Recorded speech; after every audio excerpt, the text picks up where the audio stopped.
spring. The Cardinals lineup brought to you by Spectrum Mobile with unlimited talk, text, and data. Harrison Bader, Dylan Carlson at the top. Both are key young outfielders for this team. There's the veteran, 18 years, Yadier Molina, and in left field, Tyler O'Neill. So the starting outfield for the Cardinals is here today, but no Nolan Arenado and no Goldschmidt over at first base. So David Peterson will face them. Well, 10 appearances last year. 9 of those starts. First start did not come until July 28th, but still won 6 games. Fine ERA plus of 1.23 for Peterson last year. Mets defense brought to you by Toyota. Let's go places. Well, we've got the A-team out there today. Got Alonso at first, and Lindor. We're going to see him at home at shortstop. And then Tom Smith out of left field. He's going to get a lot of playing time out there with no DH, at least at this point. The only sub there is Joseph behind the plate, but that's because McCann is getting the time at the plate as the DH today. And there's Luis Rojas, second year as the manager of the Mets. He spoke about the backup catcher, Tomas Nido, a short time ago. He said Nido, who fouled the ball off his leg a couple of days ago, x-rays negative, could have played today. He decided to use him in the B game, catching Taijuan Walker, who was pitching, and Mike Schilt. Terrific job since he took over for this team back midway through the 2018 season. You know, these spring trainings, guys, you have an opportunity and you get a shot. Caleb Joseph is getting that shot because of the slight injury to Nido. They want to take a look at him to back up McCann. So ready for baseball here at Clover Park. Harrison Bader leads it off for the Cardinals. The Horace Mann product, 3 seasons, University of Florida. 26 years old from Bronxville, and that is a ball to get things going here up high.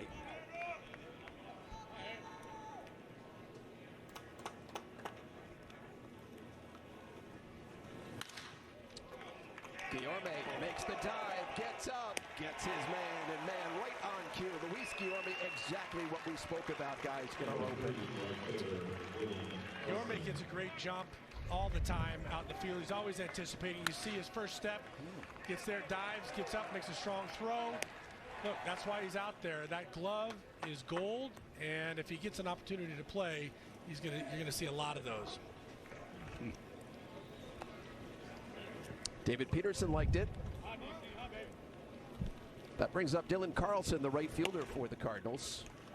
One of the top prospects in the Cardinals organization. Played 35 games for St. Louis a season ago.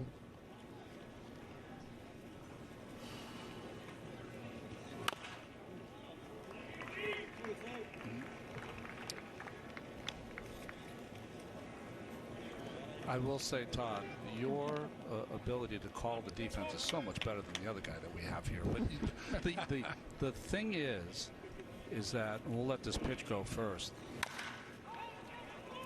Up the middle, nifty play by Francisco Lindor, ranging to his left. 2 down. Both of those plays, Todd, mean so much to a pitcher like Peterson, who's got to pitch the contact, I believe. But even more than that, you could have had 2 hits right there. Yeah, 2 guys on. Yep. Those, I mean, you're seeing up the middle, the strength of the defense up the middle, which is something that has been a problem with the Mets the last couple of years. And to your point, you can see David Peterson's face on both of those balls. He's like, okay, that could be first and second, nobody out. Instead, it's 2 outs, nobody on. Yadier Molina, first pitch swinging into center field. Brandon Nimmo on a bounce. And so a 2-out single for Molina. Molina, who's in the lineup because he wants to catch Carlos Martinez. You see the swing, Todd.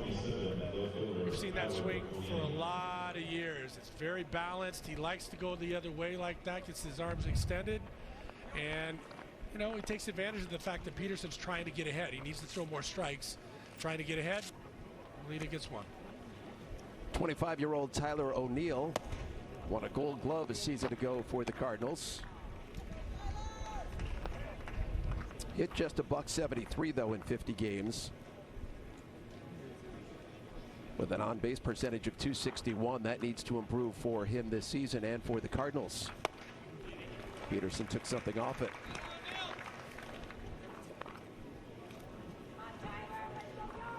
Peterson features that four-seam fastball, Slider mixes in a changeup.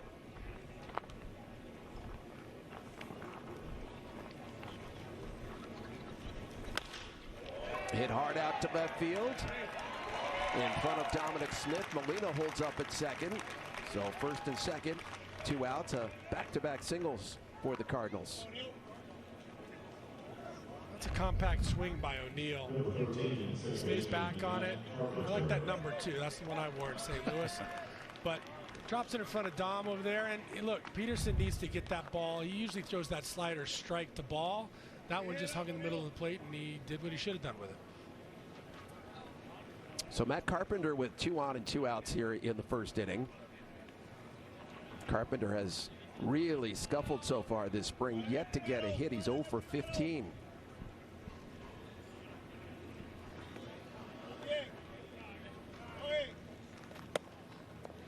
And there for a called strike 1. Well, 2 teammates in the World Baseball Classic, 2 friends exchanging a hug.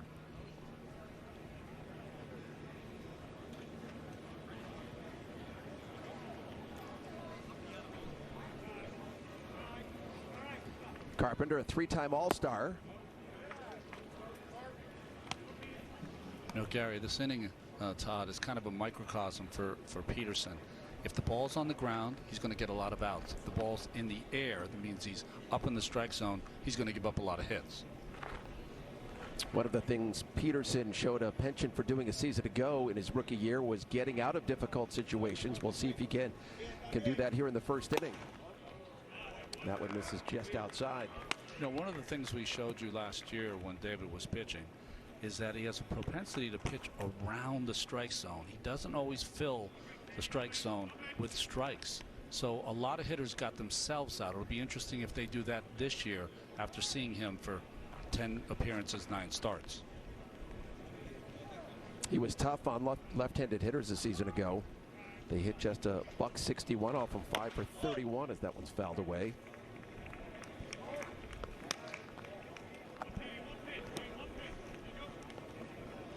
Ronnie, do you like the fact that the manager at the beginning of the spring said, I want Peterson and Lucchesi and others to battle for that last spot in the rotation? You know, I was in one of those battles 1,000 years ago in 1984, and I'll tell you, it kept you on point the entire month of spring training because you just feared any wrong step and you were going back to the minor leagues. That's a good place to be, you're a young player. Count goes full now. I shouldn't say that. It's not a good place to be as a young player, but it gets the best out of you. Yeah. The fact that he had success in his rookie year, does that add to the confidence as opposed to somebody who's never done it and been put in that sort of a situation? He hasn't had enough success, Gary, that he can rely on that. This is he's really a part right in the beginning of establishing himself.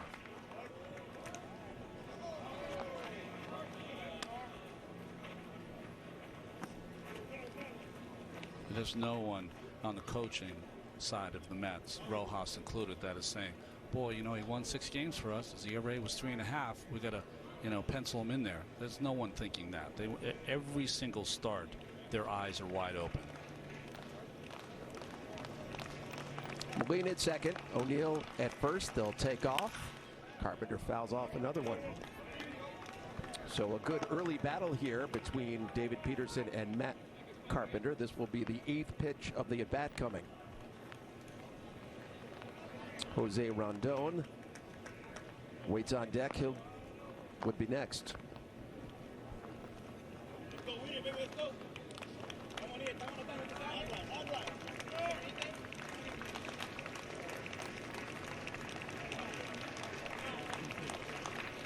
Three-two pitch.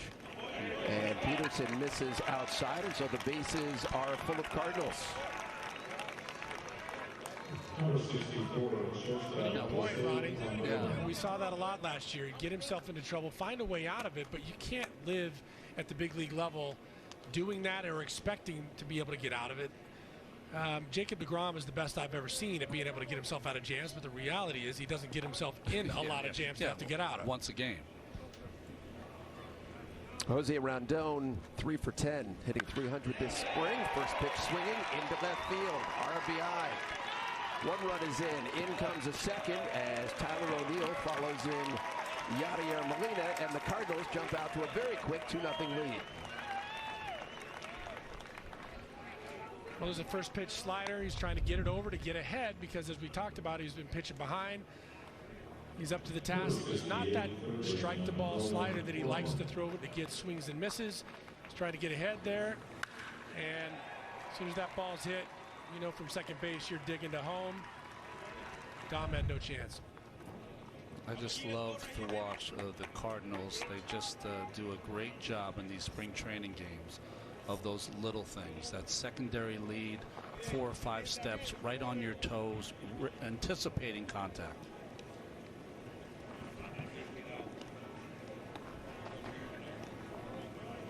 Nolan Gorman, the Cardinals' first-round pick in 2018, takes a called strike. Well, we were joking that they brought the wrong Nolan, but this kid's power hitting third baseman, big prospect, only 20 years old, but he's got one of the best players in baseball in front of him, so he's going to have to prove himself and either find a spot somewhere else or, you know, maybe be one of those guys that they can look to enhance their big league team by using him as a trade bait.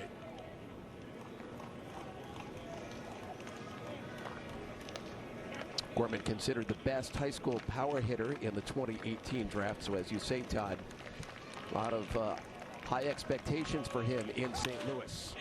Flies one out to left field. Here's Dominic Smith. Makes the catch. Ends the inning.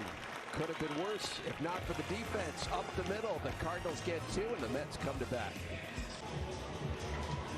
Mets starting lineup brought to you by Spectrum Mobile. Switch to Spectrum Mobile and you could save up to 40%. A lot of the regulars in the lineup today with Nimmo and Lindor. Pete Alonso in the cleanup spot. J.D. Davis gets the start down at third base, and we'll watch J.D. We know about the offense, but the defense has been a concern this spring for the Mets. Well, forget about the 2020 season for Martinez. COVID had a real tough time when he came back. We're talking about a great talent here who's pitched out of the bullpen and has started games. But because of the injury to Michaelis, I think he's going to be a start in the starting rotation to start the season. Brandon Nimmo faces off against Martinez to get it going in the home first. What's the name of the home plate umpire? Chris? Yeah, Chris. Did you hear Francisco Lindor? He was asking the coaching staff, what is the name of the home plate umpire? He wanted to know that before he went to the plate. It's a smart move. That man knows what he's doing. Chris Conroy calling the balls and strikes today. And he calls a strike right there on Nimmo. Greg Gibson is the crew chief. He's at first base. Hunter Wendelstad at second, and Lance Barksdale down at third. Nimmo backs up.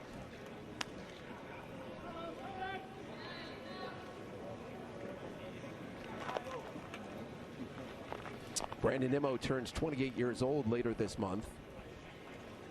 Should be entering the prime of his career. Bounces one up the middle. And a base hit for Brandon Nimmo to get it going for the Mets here at bottom line.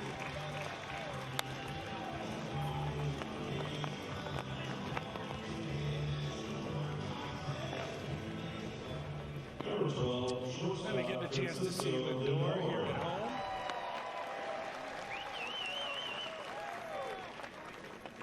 Francisco Lindor, Mr. Smile.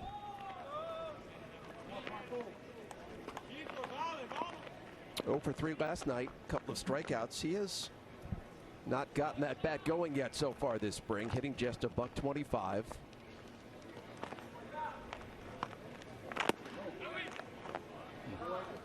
Thought it was compelling to read that article, Lindor in Sports Illustrated the other day, where he was asked who the best shortstop in the game is, and he said, well, I'm the best shortstop in the game. Can't be it if you don't feel it. Nimmo takes off. Molina's throw. Not in time as Rondon tried to slap the tag on the back of Nimmo, but he got in there safely. Almost got him there. I think the swipe tag almost got him. That ball was thrown a little bit inside the bag. Decent jump for Brandon. He peeks in right there, gets himself down. Yachty's still got the great transfer. That ball just rode inside. Oh, that was close. He might have got him on the back of the thigh right there. Close like out. That's close like out. No replay down here in spring training. 2-0 on Lindor. That one is pulled just foul. You know, Nimmo's defense, though, he looked in. So, you know, that usually signifies that a play is on, a hit and run.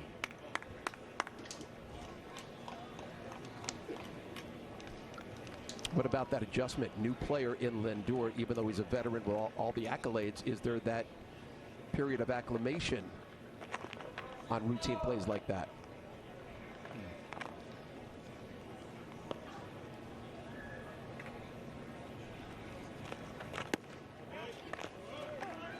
Well, anytime you go to a new team, you want to impress, and I think, you know, a guy like Lindor, veteran guy, he knows the spring training is just to get himself ready, so I don't think he's worried about his performance at all to this point. He's just getting acclimated.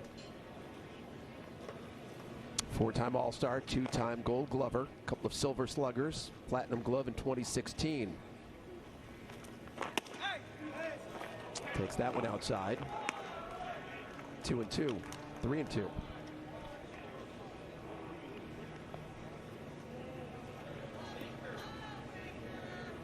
See if you can find a way to at least get him over to third base.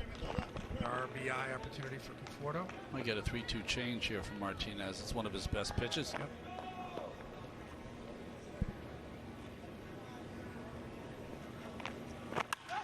Lindor goes the opposite way. O'Neill lays it on a hop. Nimmo had a hold up and now advances to third.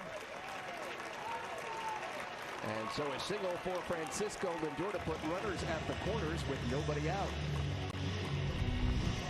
Good hitting by Lindor. He tries the backdoor slider, hangs up a little bit, and he just poked it out to left field. And you know what? There's nothing that Nimmo can do on this. He read it and at first thought it was going to drop, but then as he closed in on it, he had to make sure that he was safe, and he started retreating back. You know what? But that's all he's got to do. He can't get doubled off, and he catches it on the run right there, and he could throw behind him. So he waited to see, and now first and third, nobody out. Chance to do damage. Michael Conforto coming off his best season in the majors.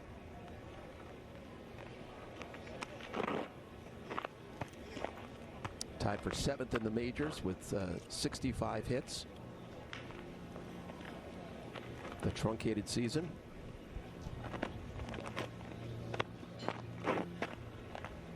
Lindor leading off first, Nimmo off third. Conforto, a rope into right field. In comes Brandon Nimmo for the first run of the day for the Mets. And so back-to-back singles to get it going for the Mets here in the first.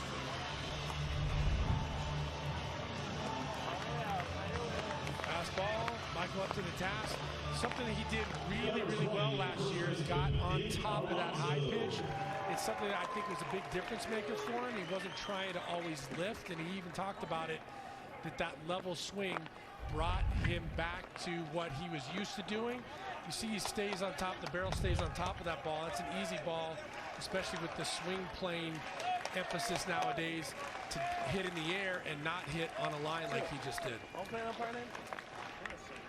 It's been a very good spring so far for Pete Alonso. Comes in hitting at 323.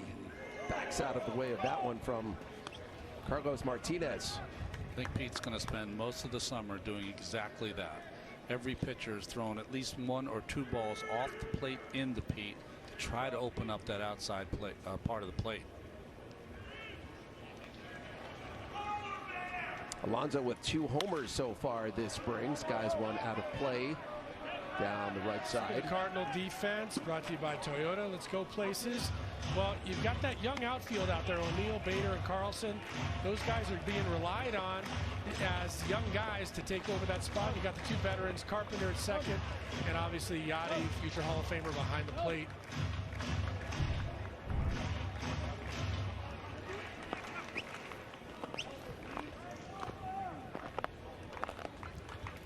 Mike Schilt is one of the more impressive young managers that I've had the pleasure of speaking to. He just is a wealth of knowledge for a guy that never played at the professional level.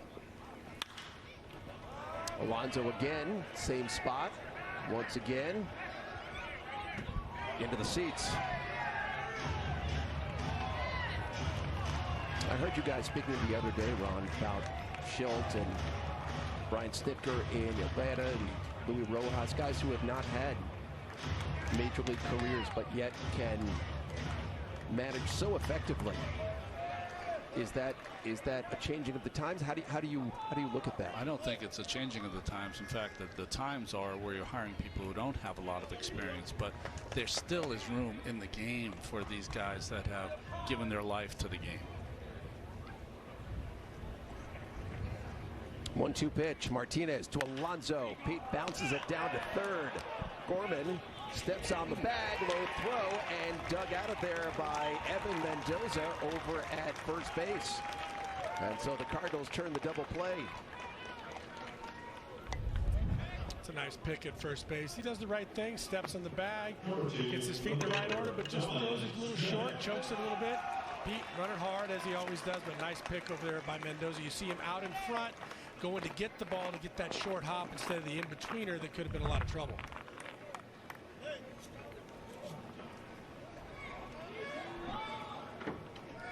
So now 2 down with Conforto at second and Dominic Smith. Boy, did Dominic Smith have a tremendous breakout season in 2020, both on and off the field.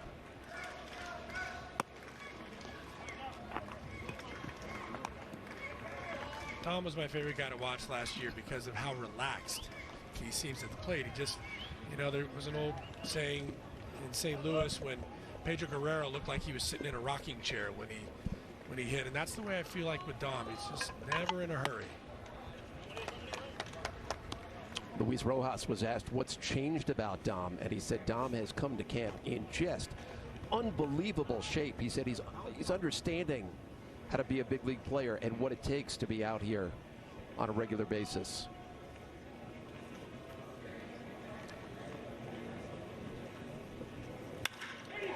Into right field, down in front of Carlson. Conforto around third. He's going to score, and Dominic Smith on the throw goes down to second. So an RBI for Dominic Smith, and the Mets tie this game up at 2-2.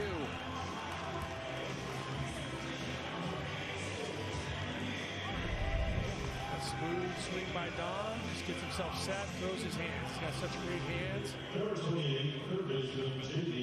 on the ball. That's just picture perfect. And you see a lot of that with Dom.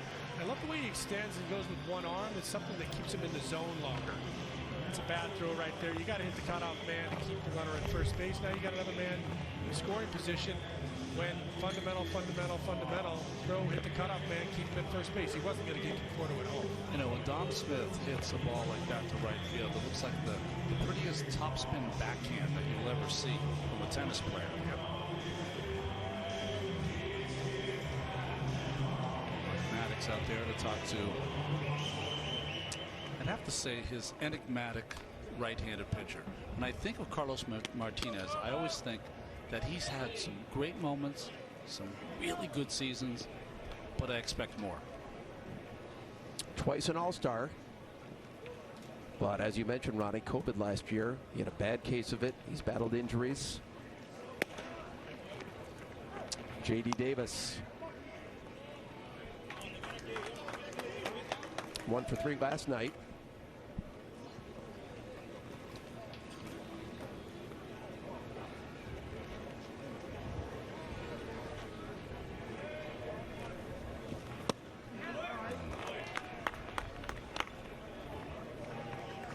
There are his career numbers. 123 starts. You see his numbers. His numbers are even better in games where he relieves, but I mean, still solid. And he's had a solid career. But like I said, for a guy named Pedrolito or Little Pedro after Pedro Martinez, you expect more. And 24 saves out of the bullpen as their closer in 2019. That one is up high. Hey, Ronnie, how challenging is that for a guy to go from being a starter to being a closer, then back to being a starter? I think it's hard. I think the one thing is you see the numbers here. Thanks, guys, that pointed out what he's done in relief. I think it's difficult, and I think that's maybe one of the reasons why he has not been, you know, an all-star every season. JD takes a called third strike on the outside corner. In the second inning.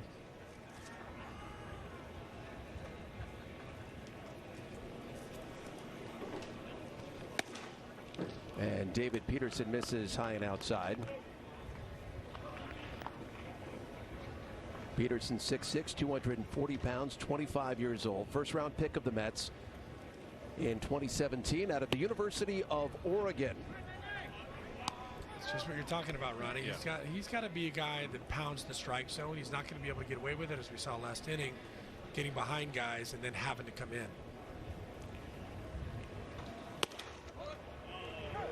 And there's a strike, 3-1.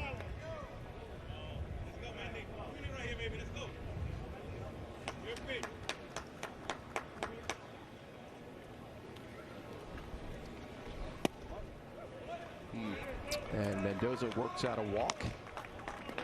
Second walk of the afternoon for Peterson. From the side, if you look at his motion, unlike guys that throw extremely hard, for a 6'6" guy, look at where his leg ends up, the right leg. It's not that real long stride that you see from DeGrom and others. It's more of a control pitcher, that's why. Carlos Martinez batting for the Cardinals. At the moment, there is no DH in the National League, no universal DH. The Mets are still holding out a little bit of hope. I asked the manager today, Luis Rojas, when he expects his pitchers to hit as Martinez squares around a bunt. He said probably not for another week or so. I think everyone in baseball is hoping that at some point someone just says, you know what, the DH is a good idea. Let's go back to it. Martinez again lays down the bunt. Joseph handles it. No play at second. They get the out at first. So a sacrifice bunt for Carlos Martinez. Now you always want to bunt it to third or first if you can, but deaden it is the key. Watch his knees bend. That's why you get your head down to the level where you want to attack the ball or bunt the ball from. You get your eyes in that level, makes it much easier to bunt. And he also had the barrel above the ball, Yeah. which is the first thing they teach you as a guy to bunt, which they probably don't teach a lot of guys anymore. I was going to say, how would you know that? Back to the top of the Cardinals lineup, Harrison Bader, who grounded out to lead off the game on a tremendous play by Luis Guillorme, ranging to his right. Well, they've got to get Bader at some point to make more contact. A lot of strikeouts, but tremendous power in this smallish center fielder. Well, he might be short, but he's strong.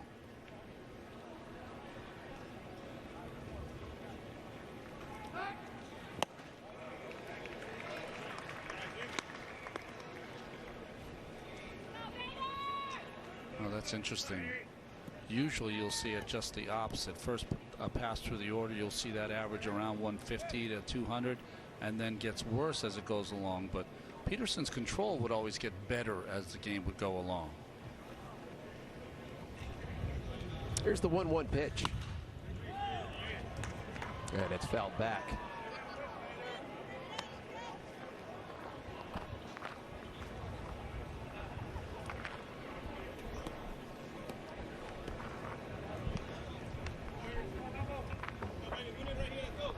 Peterson made 10 appearances a season ago, 9 starts, 1 out of the bullpen.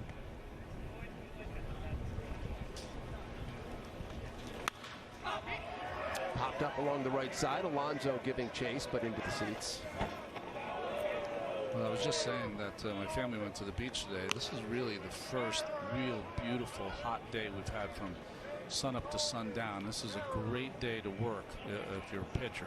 You know, this is the kind of weather that you're really going to be exerted at some point to try to get through. Everyone's in their square out there in the berm. Socially distanced, limited capacity, but great to have fans back in the seats here as Peterson misses inside And the count evens at 2.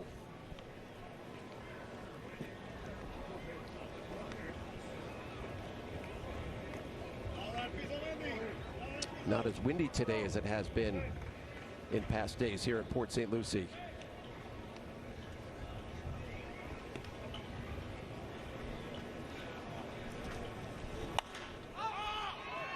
Bader just beyond the infield cut, and that's Guillorme who makes the catch for the second out.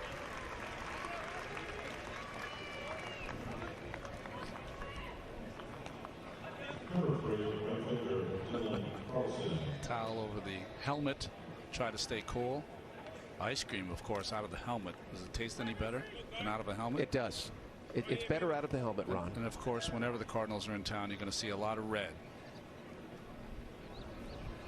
Dylan Carlson robbed of a base hit in the first inning by Francisco Lindor and swings at strike 1.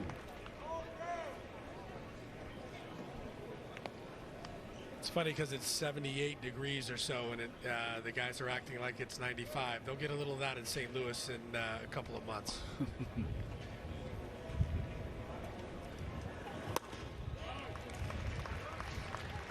I mean, we talked about it before. When he has the ball down, it has life. It has more movement on it.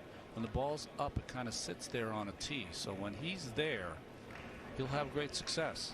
And it's interesting because it goes with his first time through the lineup, second time through. He gets sharper, and that ball gets located better as he moves on.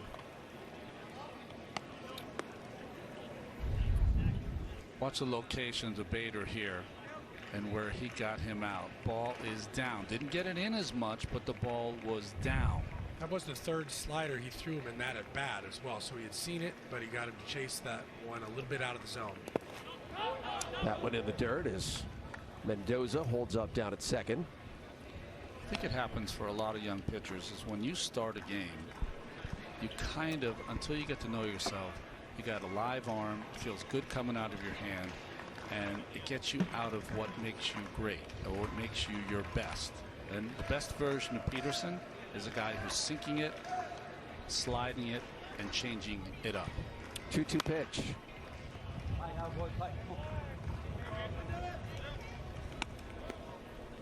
That was a little bigger slider there, and it stayed in the middle of the plate again. In spring training, you can't expect it to be perfect, but that's one of the things he's got to be conscious of is leave that ball in the middle of the plate when it's flat. He likes that down and in, back foot to the right-hander. Good choice there. You don't have to throw it.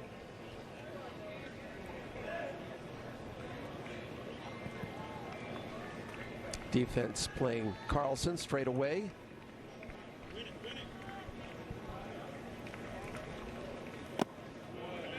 We're talking about the fifth spot in the rotation or back of the rotation, all the guys that are going to be competing. Eichhoff, we saw him with some success in Philadelphia with that good breaking ball. Lucchesi with that curve, the pitch that no one throws in the major leagues. And Yamamoto, who started so strong when he came into the major leagues with the Marlins. We saw Lucchesi pitch here on Friday, and that second inning of work was awfully impressive. He said earlier in camp, I expect to be in the rotation, but that is still not determined yet. This is the 41st pitch of the afternoon for David Peterson. We're just in the second inning, and that one bends in for a called strike 3. So the Cardinals strand 1. He stays just that way on the backfields here at the Mets Spring Complex as we pull back into Clover Park here in Port St. Lucie, Florida, where the Mets and the Cardinals are tied up at 2-2 as we go to the home half of the second inning. Carlos Martinez back out for a second inning of work. James McCann, Luis Guillorme, and Caleb Joseph due up for the Mets here in the second. If Nito was behind the plate today, I would have 2 back plates. It's soft. It's been a good start here for James McCann in a Mets uniform. He's having a good spring. Nito like to do that shit. Been very content in spring training. they pitch him away to kind of shoot it that way. Playing, I can guarantee you there will be at least one. Made 27 starts behind the plate for the White Sox a season ago, and takes a called strike one. He's one of the guys I was really excited to see here in camp. I thought it was a great pickup for the Mets. And he's a guy that loves to lead behind the plate. Obviously, he's DHing today. He's going the right direction the last couple of seasons with the White Sox as a hitter. And he just continues to get better as a catcher. He's even improved his pop time as he's gotten older. Swings at strike three for the first out.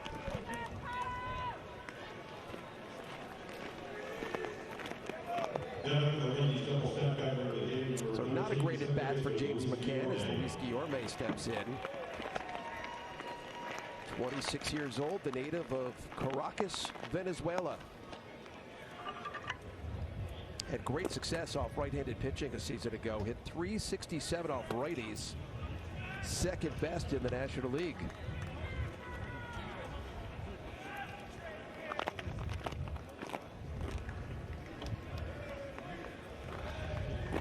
Interesting. He's got the tape around his fingers. You see that many times with golfers because they like to line up their fingers on the club in a precise way. I wonder if he does the same thing or he's just got blisters. I think with him, he's one of the few guys that you'll see that doesn't wear batting gloves. And, you know, I think spring training, I remember with Mark Grace, spring training was a time where they'd have to callus up. Yeah. And so their hands would get worn out, and then they'd get the calluses, and then they felt good during the regular season.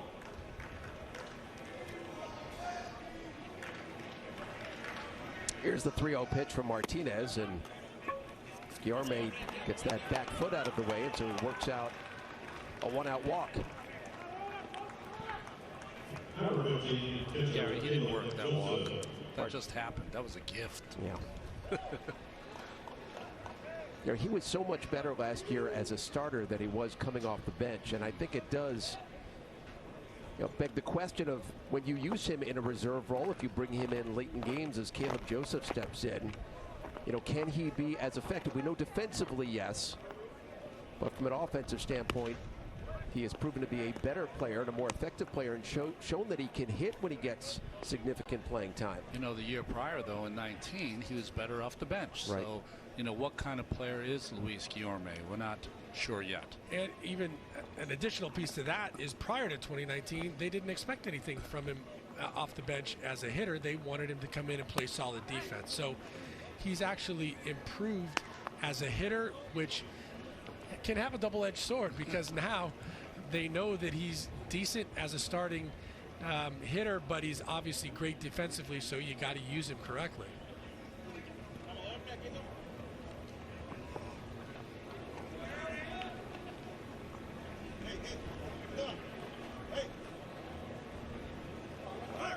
Guillorme takes off. Second time in this game that the Mets have used the hit and run. Lindor missed the sign the first time, I think. And it just goes to show that maybe with the reins on this team in his second year, Rojas taking some liberties and doing some things that are a little different that you don't see in today's game. It also might be an opportunity to see what Caleb Joseph could do at the plate, see how he handles the bat, make sure he gets the signs. Those are the types of things that you do during spring training, especially with a young player.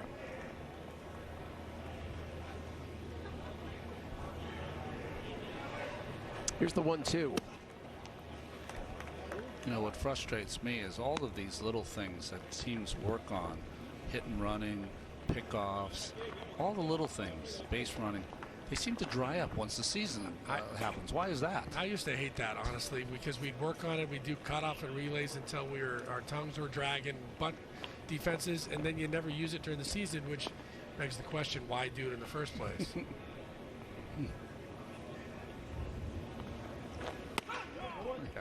I'm guessing that Bobby V had a couple of defensive or different defenses for you guys to practice. Yeah, I needed the cheat card wristband back in the day because Bobby V had a lot of different signs for a lot of different defensives, in and out and up and back, and I was one of those guys that held the guy on, standing on the cut. And so, yeah, I was always bouncing around.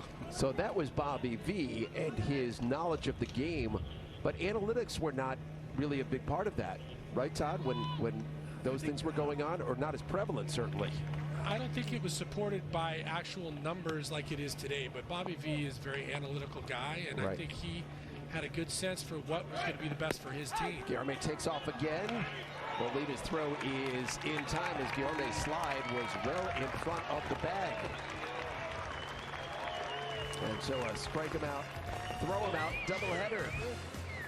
We go to the third, tied at 2, and scored in the first, and 9 Gold Gloves in his career. One behind the Hall of Famer Johnny Bench and Ivan Rodriguez with 13. Got a couple of platinums, which signifies, or 4 platinums maybe, signifies the best defensive player in the league. He's just an amazing all-around player. It's been so fun to watch. Big-time player, popular player. Both he and Adam Wainwright re-signing 2 of the key veterans on this Cardinals team. How about the fact that he's back here on the road in Port St. Lucie? It's not the first time this season, this exhibition season. Well, to the left side, and that finds a hole and a leadoff single for Molina. Molina's one of those players that gets in shape for the season by playing, because he's going to still catch 120 to 130 ball games. And the other thing is, he's always been the catcher that's kind of in charge of Carlos Martinez. So if Carlos is pitching, Molina's making the trip. Bayamon. Winter ball this year, he did a little pitching, Todd. That's crazy. He's one of those guys, and there are a number of those guys that you say, hey, why is he here on the road? Well, he loves to play the game of baseball. He wants, if he catches 140 games, he wishes he could catch 160. It's like Pudge Rodriguez. I had an opportunity to play with him in Texas, and he wanted to be out there every day, and when he wasn't catching, he was DHing. What?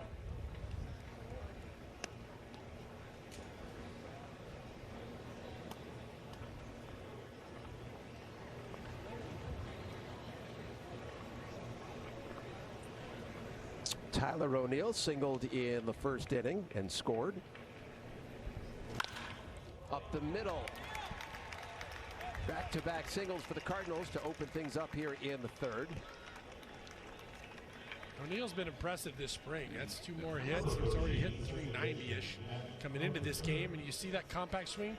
Keeps his hands inside. Does a great job. That ball's coming in on him, and he drives it through the middle by keeping his hands inside the ball.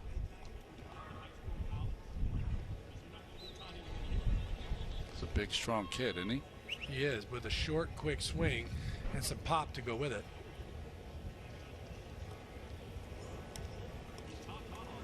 David Peterson already up to 47 pitches here in the third inning with nobody out.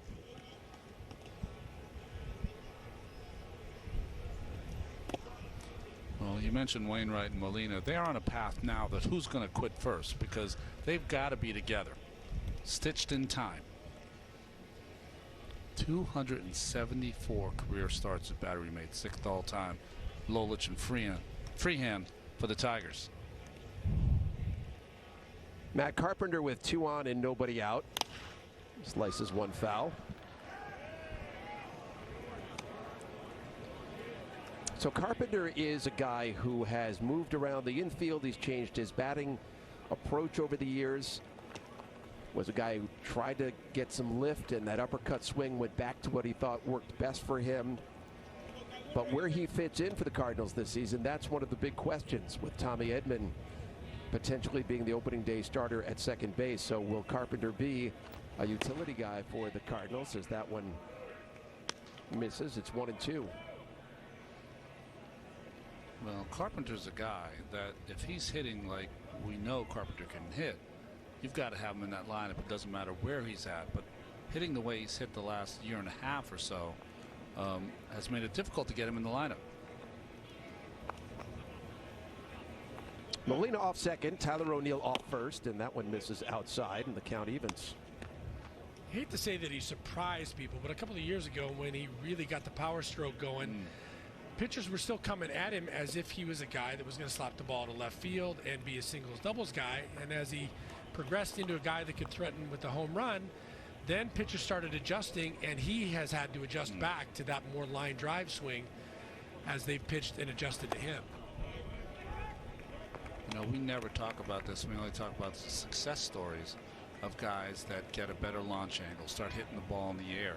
But we're talking about this guy has been a natural hitter since he's been 6 years old, and he tried to get a little more in his game, and it might have set him back a little bit where he's lost his natural ability to just see it and hit it. And especially if, as we've been hearing, the baseball is going to be less juiced, if you will, this year. Into center field, Brandon like that, Nimmo. it may have gone off the tarp in a couple of years past. Now is an out, a deep out, but still is an out. Productive out, though, the way they run the bases. Both Molina and Tyler O'Neill tag up, go to second and third. You know, I usually don't bring up golf, but Rory McIlroy was asked a question yesterday, and Bryson DeChambeau has taken this power game in golf to just a whole different level. And McIlroy, one of the best natural hitters at the golf ball of all time, said he tried to find more power, and it's kind of really hampered his game. Yeah, he's tried to improve his swing speed, which is not, you know, too different from the guys trying to increase their launch angle or pull more to get the ball in the air. But as I was saying, I think the baseball over the last few years has added a little bit of an extra boost. It'll be interesting to see if some of those guys have to revert back. Jose Rendon into left field. Dominic Smith drifting back, has a beat on it, makes the catch. Yadier Molina tags and scores as O'Neill goes to third, and the Cardinals retake the lead 3-2.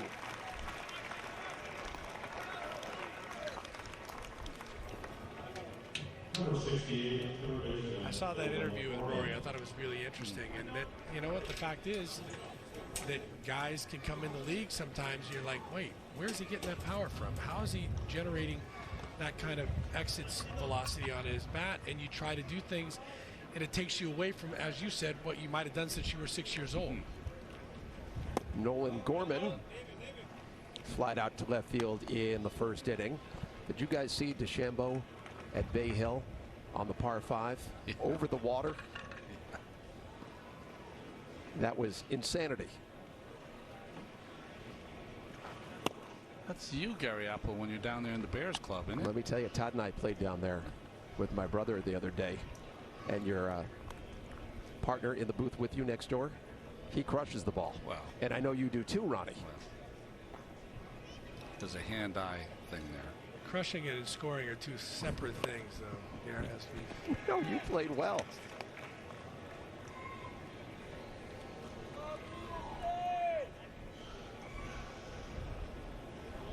Always talking hitting. One of my favorite parts about sitting on the bench was listening to hitters talk hitting. Good block by Joseph.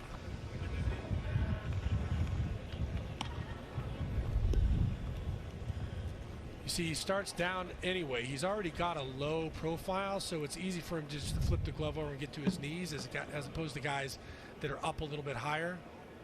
Nice job. No rush on it either, which I like. Gorman, a young guy, just 20 years old.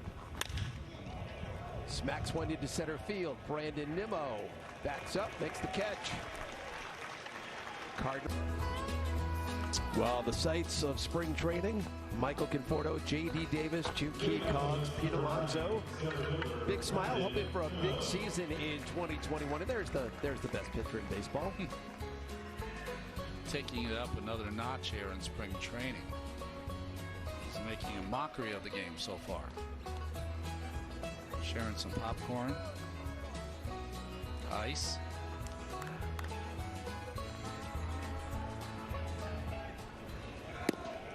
Top of the lineup for the Mets here in the third. Nimmo, Lindor, and Michael Conforto due up for the home team.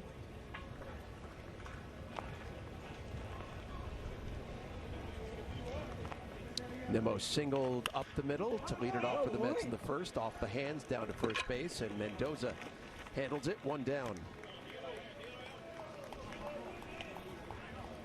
Stream every regular season game live or on demand with MLB.tv online or on your favorite supported devices, as well as select spring training games. Blackouts and other restrictions apply. Visit MLB.tv for details.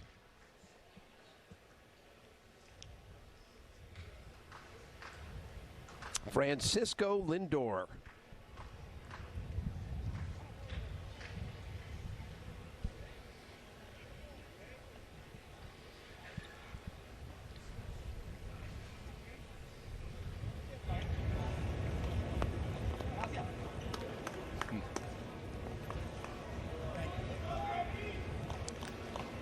Martinez tried the quick pitch, Lindor. Have none of it.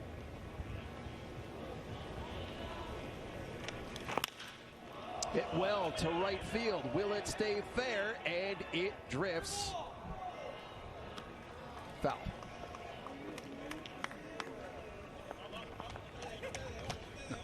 Got that a little off the end of the bat, as he's showing you.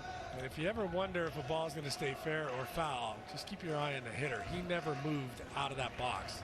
And there's wind here that sometimes can push it back. The wind is blowing right to left, and so from right field over to left field. How about these numbers right here? 40 doubles, 30 home runs, 3 consecutive seasons. That's pretty good company Francisco Lindor is in. As good as it gets. Anytime you're on a list that is led by Lou Gehrig, who, by the way, beginning this year is going to be honored Lou Gehrig Day around Major League Baseball beginning of June. That's a great thing. Bring some awareness to ALS also. Lindor goes the opposite way. It hangs up, and O'Neill makes the catch for the second out. Todd, that's twice now with 2 strikes that he's opted to kind of punch that ball to left field, make contact with 2 strikes. Yeah, it's another nice at bat. It looks like he just wants to make sure that he stays up the middle with 2 strikes. Having a little gamesmanship out there. Martinez is throwing him the ball. Look, they're having fun still, but I think right now it's at bats. It's not results. It's times at bat that are important, and I think that's 2 good at bats for Lindor so far today.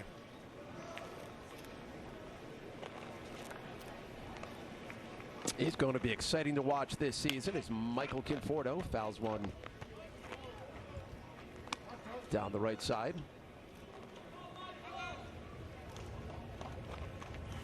What do you make of the hair? You like the hair, Todd? It's an interesting look. I'm sure it'll change, so we're going to have plenty of time to comment about it this season. Back up the middle, Conforto rolls it into center field for a base hit. Second hit of the day from Michael Conforto.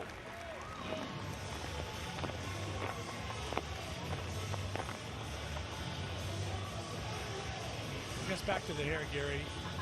That's something that he can pull off. I certainly can. It was blue earlier in, as I said, spring training. Yes, that seems to. Point. I'm trying to pull off gray right now.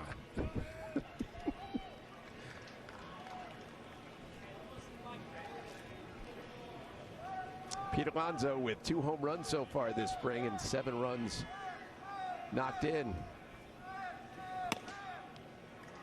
Takes one high for ball 1. One of the things that I talked about a lot of times last year was Pete with his timing. And I think his timing mechanism was his hands. His hands were dropping late and it was making him be late on the fastball. And then he jumped to the breaking ball. He seems to have calmed those hands down so far this spring. It says his timing is feeling better.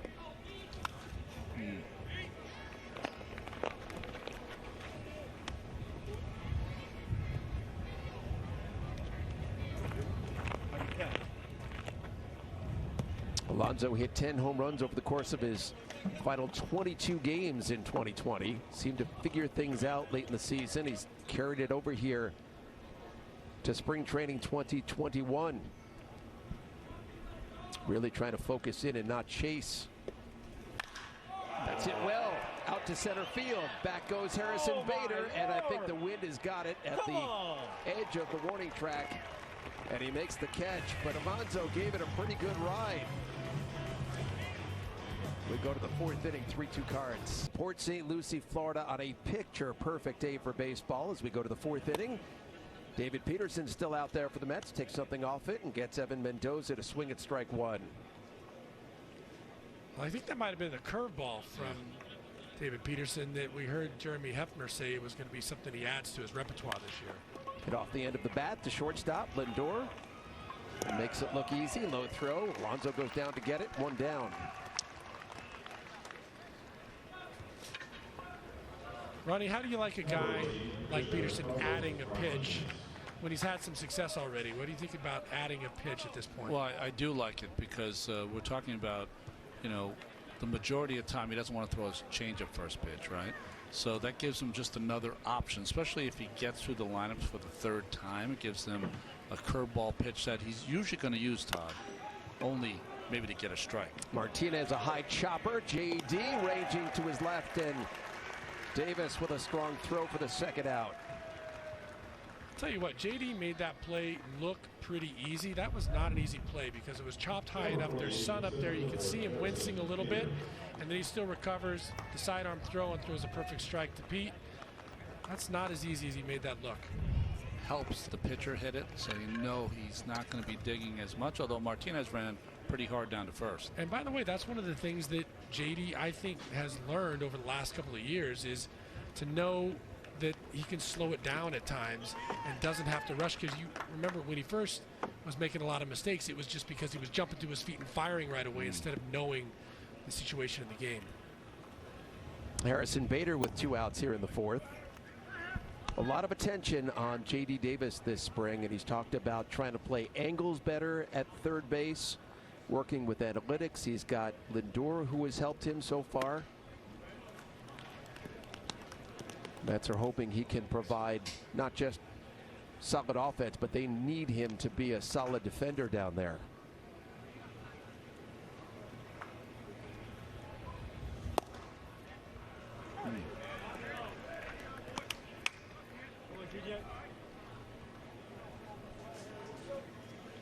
So we get back in the count, 2-0 on the fastball. Let's see if he throws a change up here. 2-1 pitch, missing outside. It's 3-1. It's not a bad pitch. You just got to locate it. Yeah. You can't miss and go 3-1 right now. Put yourself in trouble.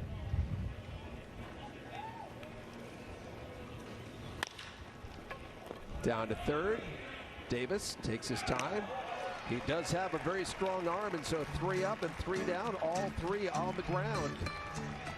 On the majors, brought to you by our Tri-State Audi dealer, and they're experimenting with new rules around the minor leagues, top to bottom in the minors, from low A all the way to double and triple A. And I think one of the big things is larger bags going from 15 to 18 inches, first, second, and third, and different material, non-slippery bags. Well, a lot of the rules of the pickoffs are to get the athletes to start running again. So you have to step off to make a pickoff throw. That would have hampered my game seriously. Dominic Smith into center field. That's where Harrison Bader drifts back on it to make the catch for the first out. Number 28, third baseman, J.D. Davis. That is awesome. The perfect size bat. So how difficult is that, Ron, from a pitcher standpoint? Well, it's almost impossible, you know, to be able to step off and be able to throw someone out. Left-handers might still have a chance, but good base runners, you're not going to be able to step off and throw them out. So that will get the running game hopefully going again, give you more action. J.D. Davis struck out in his first at bat in the first inning. A mighty cut right there on a 95-mile-per-hour fastball from Carlos Martinez. Personally, I'm for speeding up the game in that way and getting the running game going. I don't mind those things. I'm not a big fan of the cleats on the infield dirt. I think you should be able to defend against the hitters any way you want to defend, and if they have a problem with the shift, then learn how to beat the shift.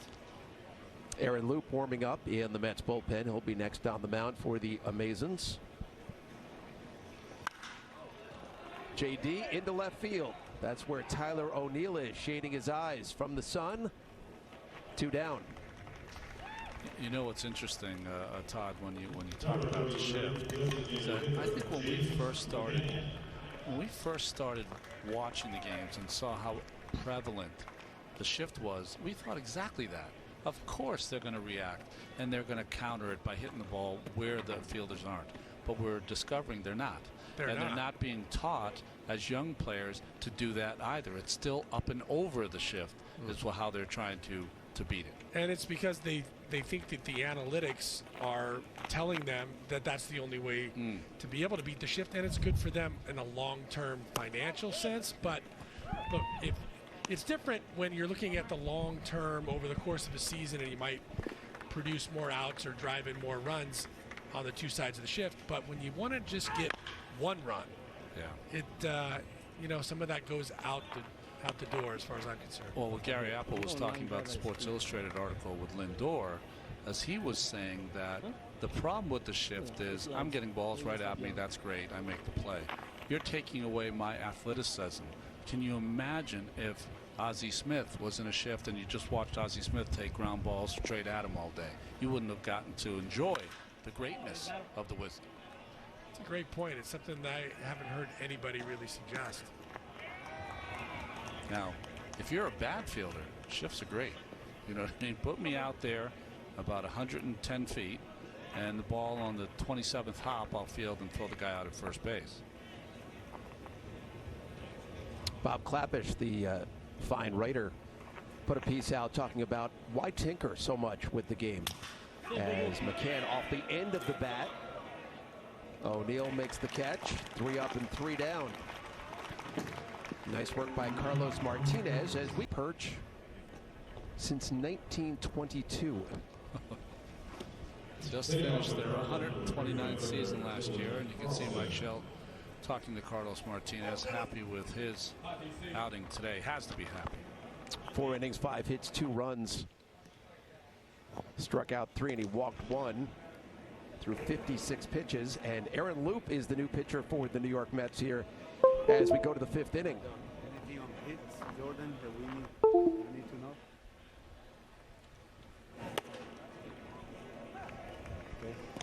Dylan Carlson takes a first pitch strike. Well-traveled Loup with the Tampa Bay Rays last year. You see his numbers. He's a crossover guy, gets righties out as well as lefties. Only 4 walks in 25 innings. Carlson check swing in there for a called strike. 0-2. Just the arm angle gives you a little different look from Loup, who can still bring it up there. He's interesting as a right-handed hitter. What makes him effective is you think that arm angle is going to be going away from you, but he's got a cutter that can get it on your hands, like he did right there. He jams right on cue there, Todd, as Carlson down to Alonso, and Loup covers for the first out. Number 4, catcher, Javier Molina.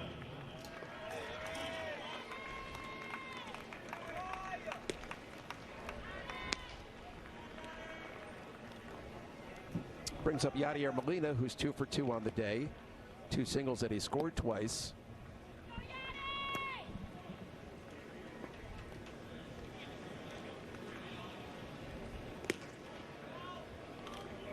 Lindor starts on the grass, but usually with his step he'll get close to that dirt, but he still was at 2 feet on the grass even once he got that ready step. He's another guy that recognizes that it's Yadier Molina as the hitter, and he's got a little extra time, so he's going to take that couple of steps back to have some more range. So the thing with Lindor, when he's on the outfield grass, that would not be allowed under the minor league rule changes. That's right. Right? You know, the minors, you have to have both feet on the dirt. I'm hoping that they allow you to kind of take your ready step that you end up on the dirt, but maybe they mean right from the start.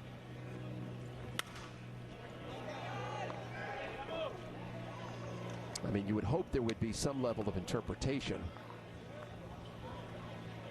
Well, that's going to be the rub, right? Is that whenever you tweak the rules and try to change things is, you know, how are you as a player going to be able to take the best advantage of that?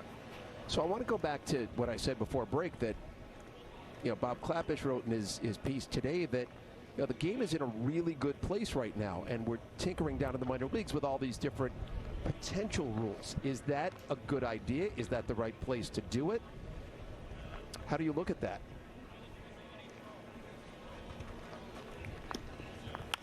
Well, Gary, I think that, one, I think it's a great place in the minor leagues to try all of these things, because you can really watch it and document it and see how it worked or did not work. Right.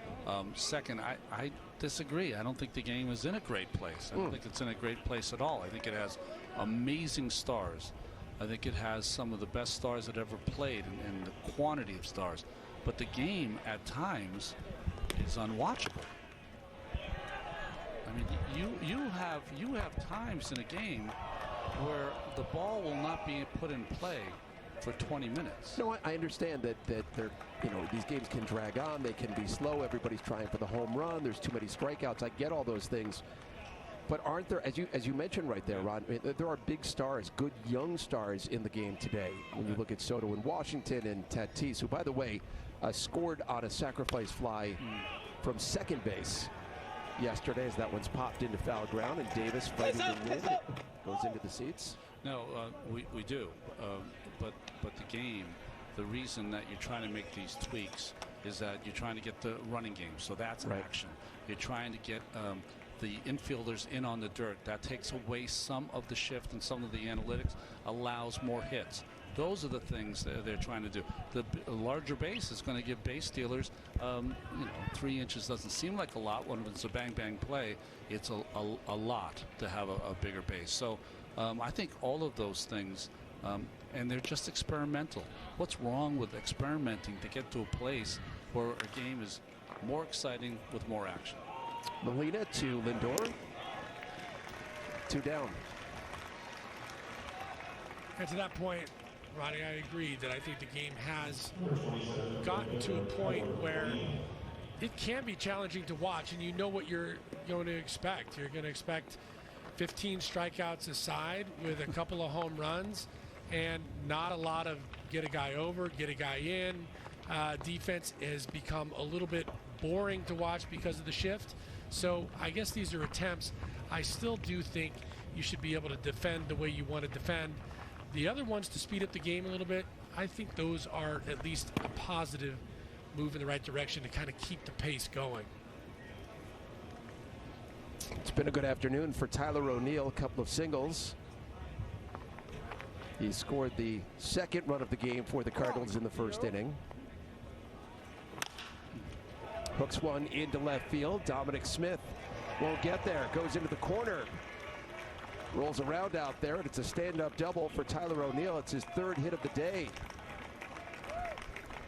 Well, as we said at the top of the broadcast, you know, this is one of those young outfielders that the Cardinals are going to rely on this year, and he has certainly shown some good things this spring. He goes out and gets that ball. I keep talking about how short his swing is. Nice and compact, doesn't try to do too much with it. Gets out in front, but as we also talked about, strong young man. He gets the barrel on the ball and has himself another base hit.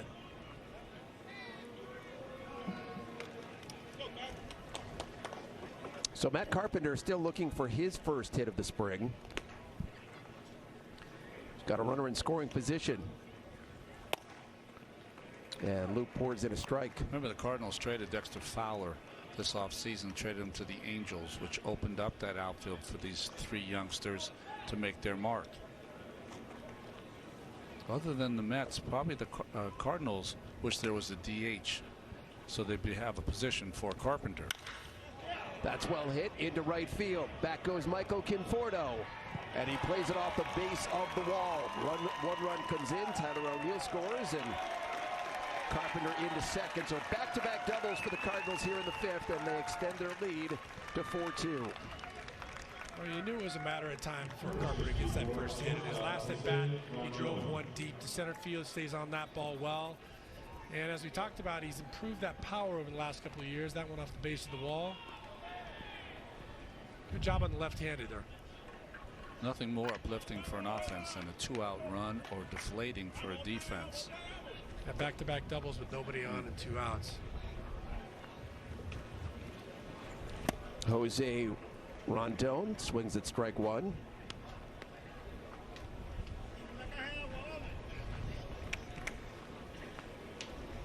Rondon came up with the Padres, then to the White Sox, the Orioles, and now with the Cardinals.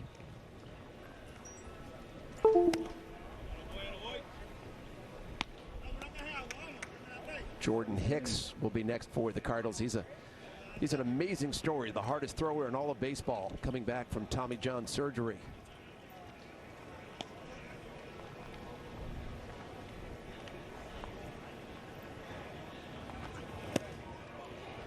You see Jordan Hicks in the bullpen, and you're on this spring training roster. That's when you look at the lineup and say, how many guys before I have to get up against this guy?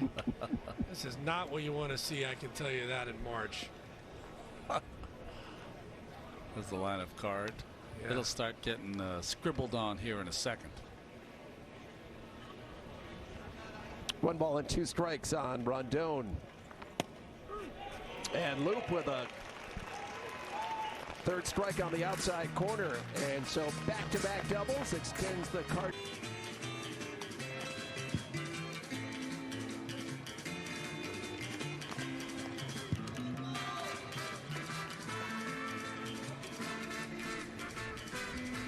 Well, it's been a really good spring for Marcus Stroman so far. Yes, indeed. Mask up. Unless, of course, you're eating. And then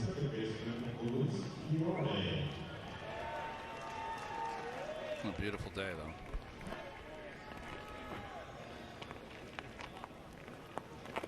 though. We go to the bottom of the 5th inning here at Clover Park. Guillorme, Joseph, and Brandon Nimmo due up for the Mets. 4 runs, 7 hits, no errors for the Cardinals. 2 runs, 5 hits, no errors for the Mets, as Jordan Hicks is the new pitcher for St. Louis. And right out of the gate, 100 miles per hour on the gun. Just a bear of a young pitcher. Made the team out of spring training in 2018. He's thrown the ball as hard as 105 miles an hour. That's that hard slider. And what makes him unique is that he has thrown 100 plus, and his fastball has sinking action. I was just going to say that as a hitter, you're like, okay, if a guy's going to throw 100, at least it's going to be straight, right? Well, this guy's got late movement on a 100-mile-an-hour fastball. That's just not fair. Guillorme stays alive. Well, Hicks underwent Tommy John surgery back in 2019, and then he opted out last year. Well, Jordan is a type 1 diabetic, so it made sense to opt out last year. Gave him another year to get bigger and stronger. Might not seem it here on our television cameras, but this young man looks like a tight end when you get up next to him. Just big and strong. So overpowers the baseball. It's also interesting because he really goes almost right from his ear, not like traditional pitching motion, which is like a catching motion, which usually means the ball is straight, which is even more remarkable that it moves. Here's the 0-2, and it's fouled away by Guillorme. I think the Cardinals are hoping that Hicks will take over as their primary closer at some point this season. You know, Giovanni Gallegos is in that discussion for the moment. But this guy can be an incredible weapon at the back end.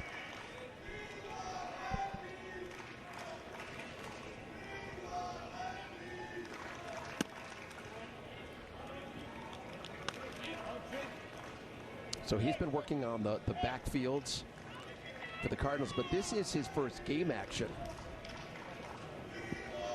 since back on June 22nd, 2019, and then again he had the Tommy John surgery and opted out last year.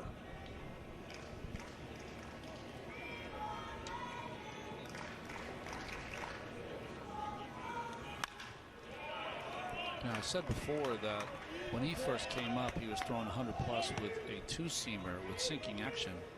But I think all of these pitches have been four-seamers by Hicks. So a little change in game plan, that hard slider. And of course, all pitchers now are trying to take advantage of the top of that strike zone. Luis Guillorme walked in his only at bat so far today.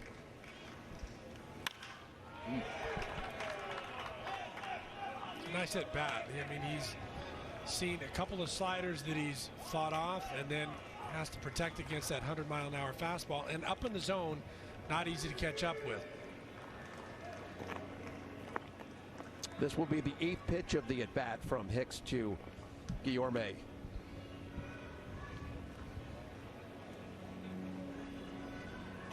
Here's the 1-2. We'll do it again.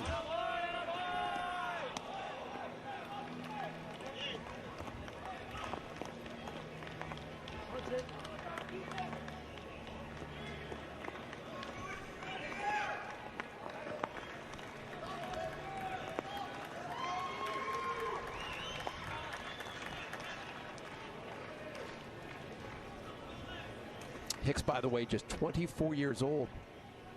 Appeared in 73 games for the Cardinals back in 2018.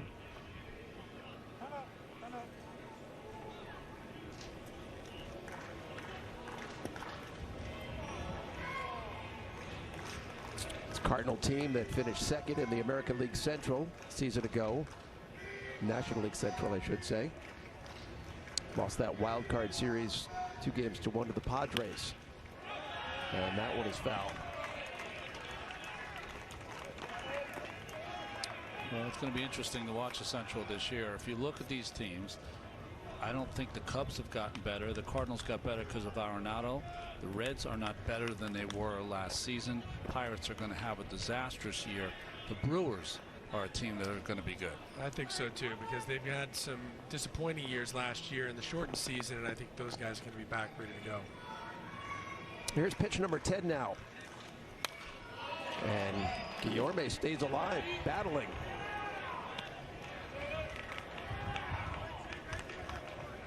So the Brewers have added a former Cardinal, Colton Wong. He signed that 2-year, $18 million contract.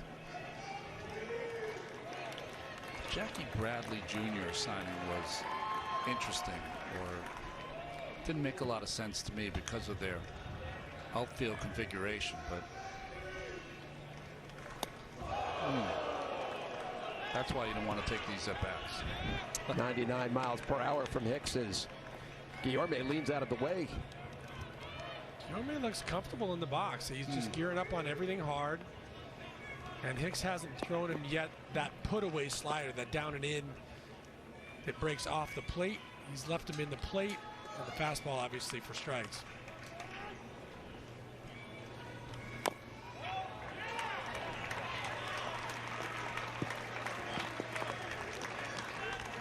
Quite a battle here as the count goes full between Hicks and Guillorme.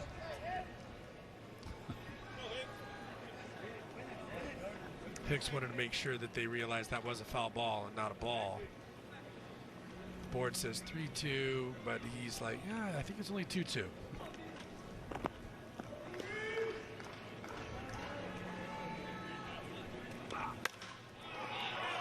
Guillorme reaches out and it's just foul. Wow.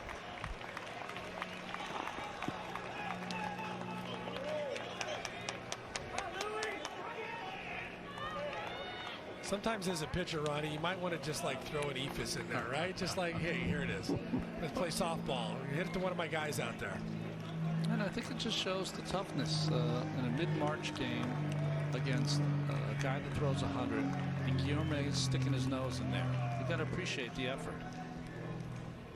Here's the 13th pitch now. And that one is fouled the other way. He's got his team going. Holy cow, they love it. Alonso loves it. Dominic loves it. Michael Conforto with a big smile on his face. Yachty's going out to give Hicks a breather. He's like 14 straight pitches. I thought we might be out of the inning by now. Have we ever seen a pitcher roll out of the inning because before he gets a hitter out? Could happen. Yeah, I'm sure they don't want to stress him too much. Right. It's funny the things that can become entertaining in a spring training game, right? You got the whole bench up. That's right. When a lot of times the veteran guys are getting ready to take it in by this point, they're all standing on the top step cheering on Guillorme. I think that's great. So you can take him out and then put him back in, right? If you don't want to overtax him here. That's right. Yeah.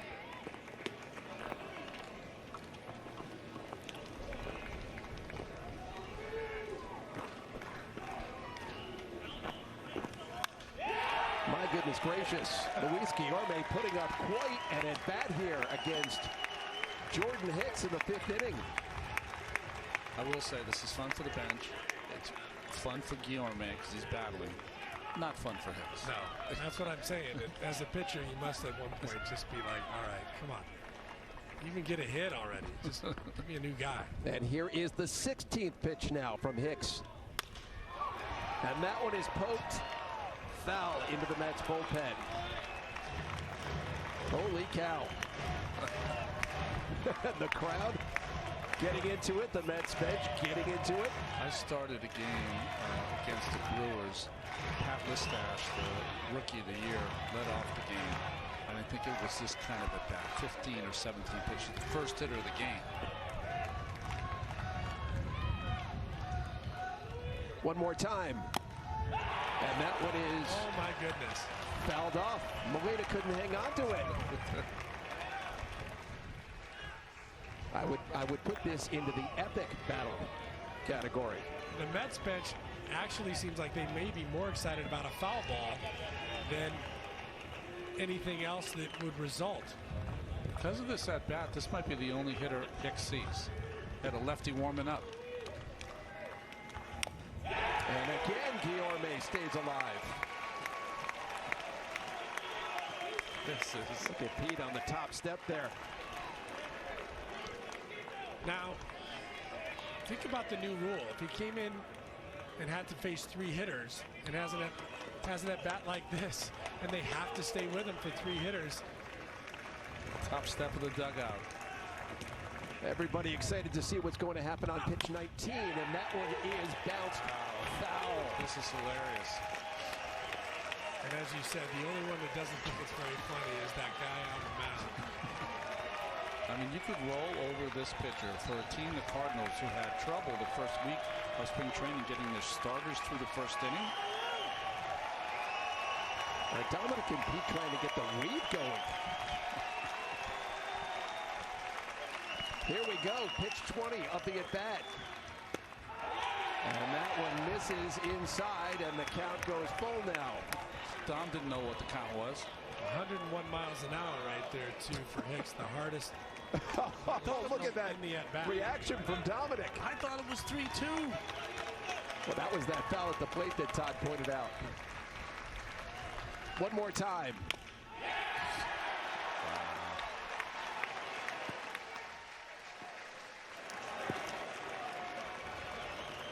He probably was on a 25-pitch limit for an inning, don't you think? Yes.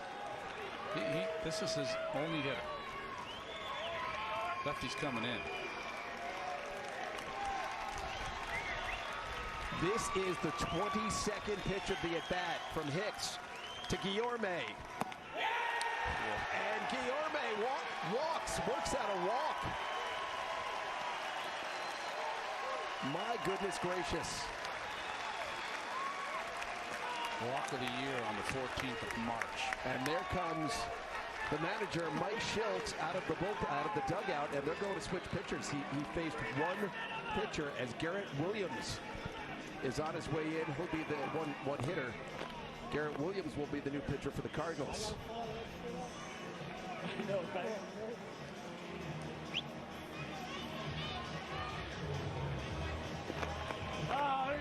The trainer coming out.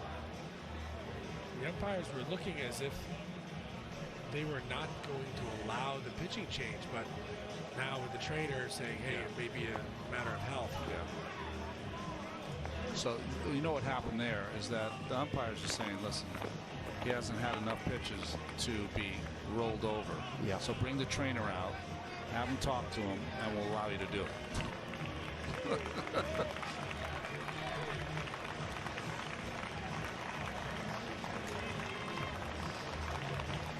So Jordan Hicks faces one batter. And we have a change.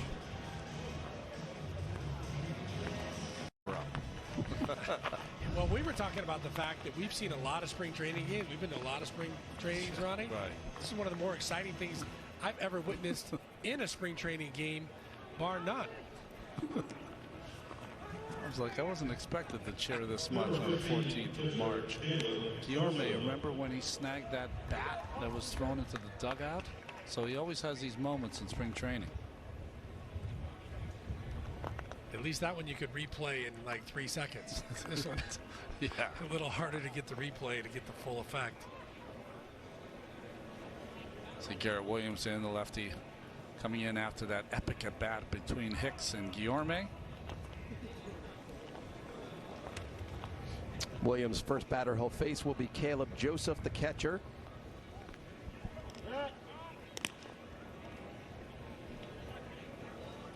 So just to reset, after what we just saw, we're in the bottom of the 5th inning here in Port St. Lucie, with the Cardinals leading the Mets 4-2, and Jordan Hicks on the mound for the first time this spring. 22-pitch epic at bat to Luis Guillorme, who finally works out a walk.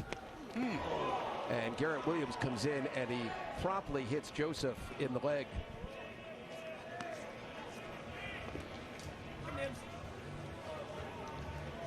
Well, we talked about the backup catcher Tomas Nido fouled the ball off his foot, had a contusion, and now Joseph has the same after getting hit by a pitch. As a catcher, you're used to getting banged up a little bit back there, but this one hits him on some bone right there, just below the knee. That's one that just kind of deadens your leg. I think he's going to be okay, but I can tell you, having been hit there before, it kind of deadens your leg. You feel like, I'm going to run down to first, and then your leg doesn't quite cooperate. Kind of like when you hit your funny bone, your arm's like it's interesting. If you're trying to make a ball club, very rarely will you see a player come out of these games. Joseph will go to first base.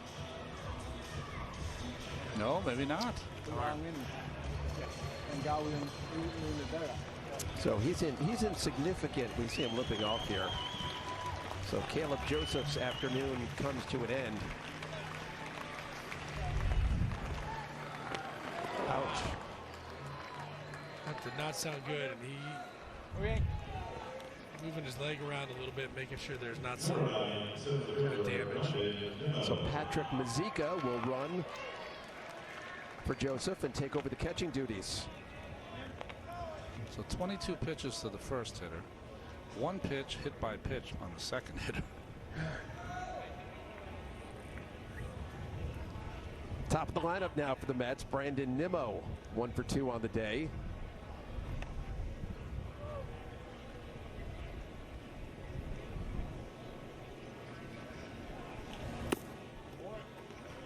By the way, back to Hicks for a moment. When the trainer came out, worth noting that starting today, the rules change over the course of the spring. Starting today, the 3-batter minimum went into effect. So I'm sure that played into the fact of what you guys talking about, Ronnie, that they, to make the change, call out the trainer. And that's what they did. I mean, the bottom line is you're trying to protect one of the best talents you have in the National League. So, of course, he's going to come out. Good job by Schilt and the umpires.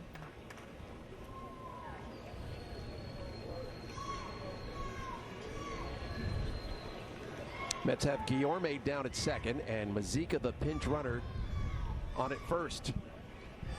2-0 pitch. Hit him. And Brandon Nimmo will take first base. Back-to-back hit batsman. Well, if you're scoring at home now, see this ball just catches the hand. Brandon wears a pad there on his right knuckles to protect himself. But 22 pitches for a walk, 1 pitch for a hit batter, 3 pitches now to Nimmo, another hit batter.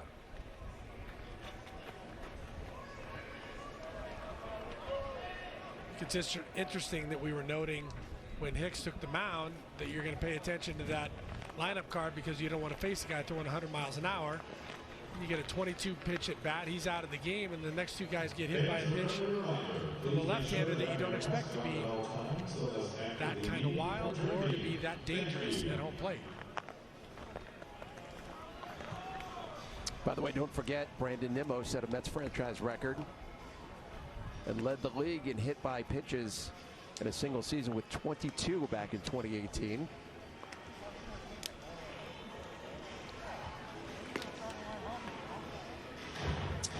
This copyrighted telecast is presented by authority of the New York Mets and may not be reproduced or retransmitted in any form. The accounts and descriptions of this game may not be disseminated without the express written consent of the New York Mets.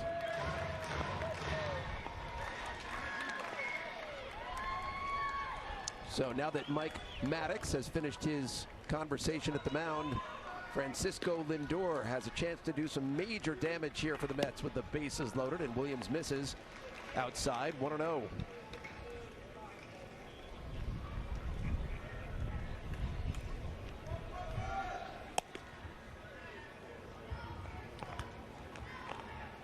Lindor singled in the first, flat out to left in the third. He takes a called strike. You know, you probably, if you're Garrett Williams, you're sitting in the bullpen, you're like, okay, Jordan Hicks and his 100-mile-an-hour fastball, he's got this inning. And then maybe we have a little later inning, and all of a sudden you're in the game.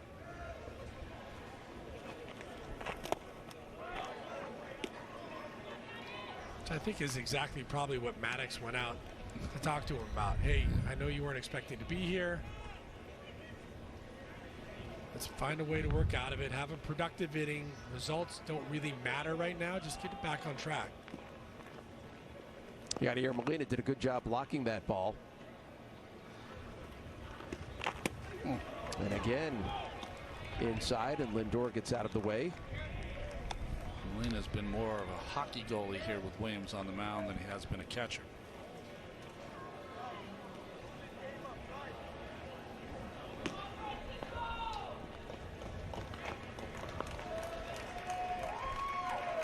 Michael Conforto waits on deck for the Mets.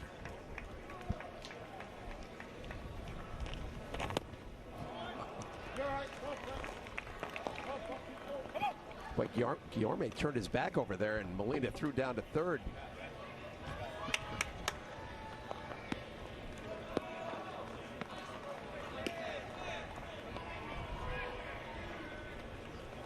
That's when you hear somebody yell from the dugout, hey, you had your chance at him at home plate 22 pitches ago. That's right. Here's the 3-2 pitch. And that one misses outside, and a run is forced in.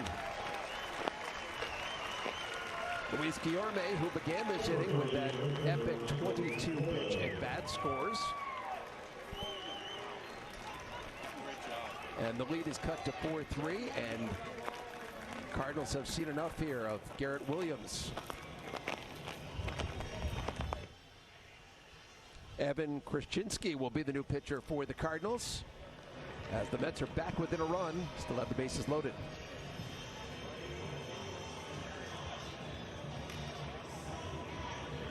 MLB Ballpark app will complete your next visit to Citi Field. Buy and manage game tickets, redeem special check-in offers, access exclusive content, and so much more. Download the MLB Ballpark app today.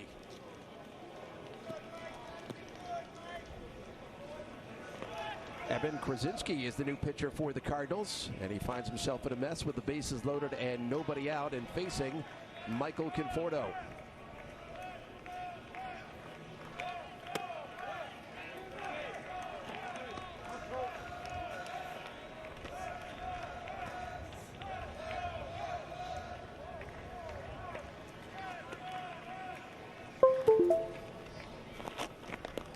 Patrick Mazeika is down at third, Brandon Nimmo at second, and Francisco Lindor on at first.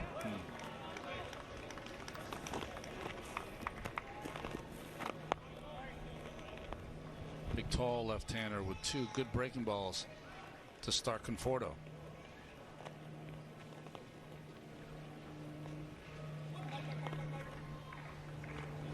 Krasczynski 6'4", 205 pounds. Count goes to 1-2. It's not easy when you're not familiar with a guy, but this is where Michael, I thought, did such a great job improving last year. Just doing what he said was making himself a tougher out. And he really battled, shortened his swing, used the opposite field.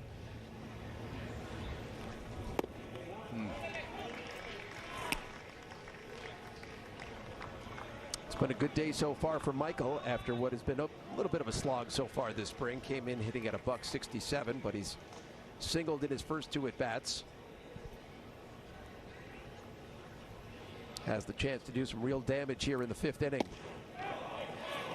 And the count goes full.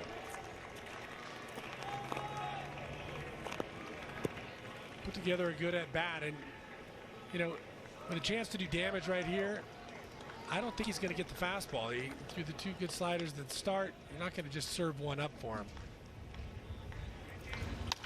Conforto into right field, base hit. 1 run comes in. Nimmo stops at third, Lindor at second, an RBI single for Michael Conforto. 3 for 3 now on the day. He was thinking along with me right there. That slider stays in the middle of the zone. He had to throw it for a strike because Michael's eye was good. He did just what he needed to do with it. Line drive, base hit, RBI. Nice at bat. Sometimes hitters have these kinds of games. I'm talking about the top elite level hitters, and they go, okay, I'm ready. Figured it out. Yeah. I'm ready for the season to start.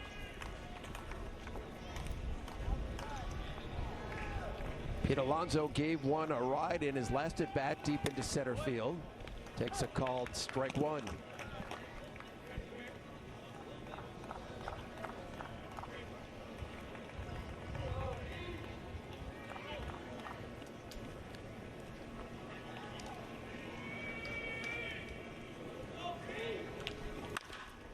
Back up the middle, Alonso into center field for a base hit. Nimmo scores. Lindor right behind him. And Pete Alonso continues what has been a very, very strong spring for him so far. I think that's a really good sign for Pete. As we talked about, when he stays through the middle of the field, not only does it give him an opportunity to stay on time on the ball, but especially with runners at third, less than 2 outs, drive the ball to the middle of the field, you're going to get somebody home. And then when you got a guy like Lindor on second base, you're going to get 2 guys home.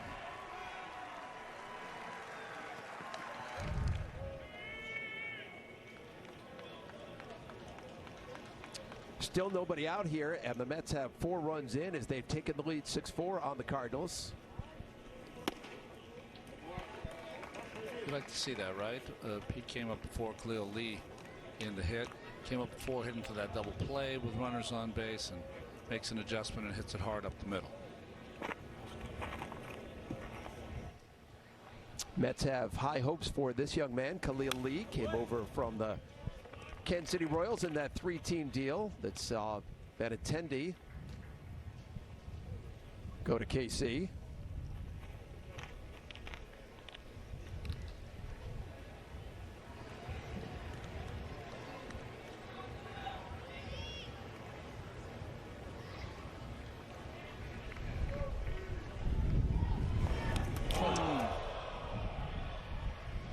And I believe that did hit Lee. The helmet came off, and that is the 3rd hit batter of the inning by Cardinal pitching. Even though that one got him in the back of the head, that had no intent. That was just a slider that slipped out of his Now got him on the hand. upper shoulder blade got him there. on the back. He just knocked his helmet off. Nightmare inning for the Cardinals continues. So that loads the bases once again. This time for J.D. Davis to the chagrin of Mike Schilt.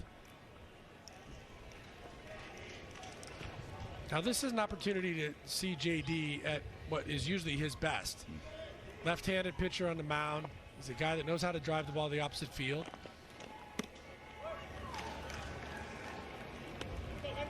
He usually has a game plan.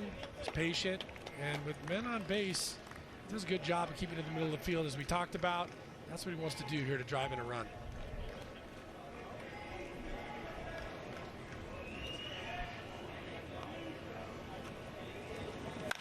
JD hard down to third. And that is a double play, a 5-4-3 double play. Gorman started it for the Cardinals, and Mendoza dug it out for the second out of the inning. Well, he hit it hard there. He does a good job of staying with that ball. It's a nice, easy feed, and he had easy relay to get JD. Gets a run home, but no RBI. Conforto scores to make it a 7-4 game. Alonso advancing down to third.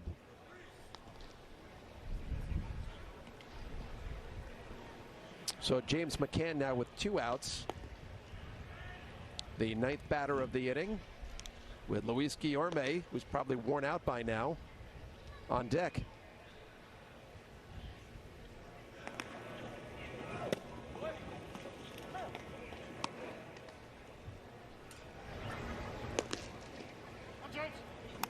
McCann struck out in the second, flied out in the fourth. As Aroldis Vizcaino gets ready in the Mets bullpen.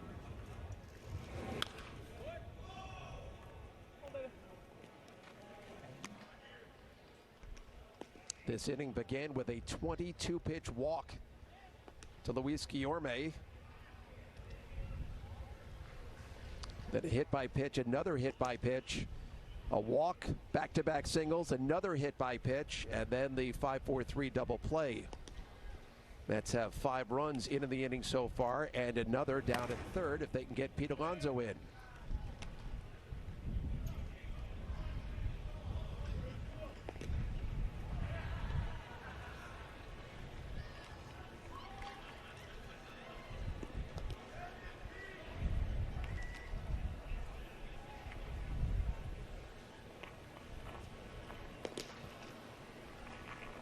McCann now hitting .333 on the spring, 6 for 18. Bounces one over the mound. In comes Carpenter. Fires and in time. But big inning for the Mets. They get 5 runs. They take the lead 7-4.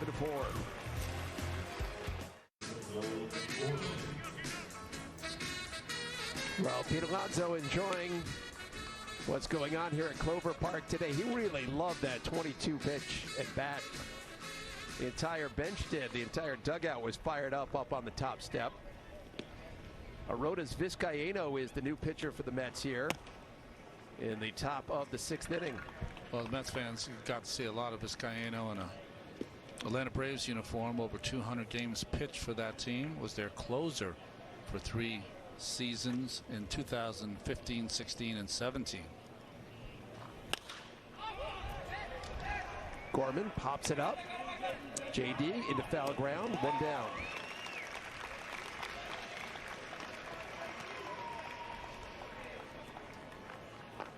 Number 70, first baseman, Mendoza.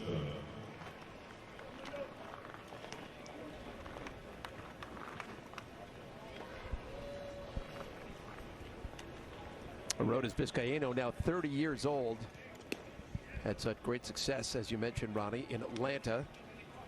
But a shoulder injury sidelined him for most of 2019 and all of 2020.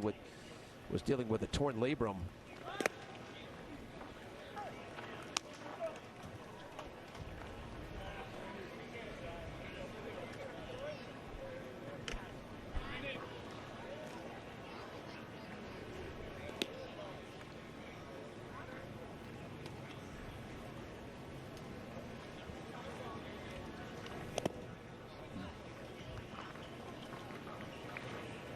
Vizcaino has one of the best sliders in the game, or at least did have one of the best sliders in the game when healthy. Question is, can he help this team? Can he be a part of this bullpen? Still rushing it up there, 97, 98 miles an hour to go with that great slider.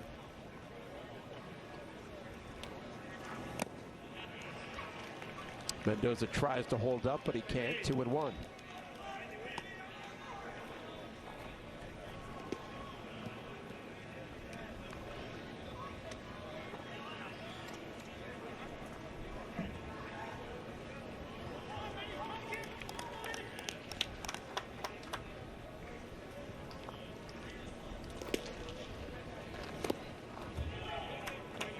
So we know most of the Mets bullpen. We know that certainly the back end is going to be Edwin Diaz. Looked really good again last night. But with Seth Lugo recovering, will not be ready for opening day. And question is, will they use a second lefty in Jerry Blevins? Is there a spot for somebody like Vizcaíno who misses high and tight? Well, I think what you've seen, if you want to think about a theme for spring training for Sandy Alderson and Steve Cohen's Mets, are depth. But unlike depth in the past, the depth is major league depth. People who have experience at the major league level as everyday players and also as pitchers.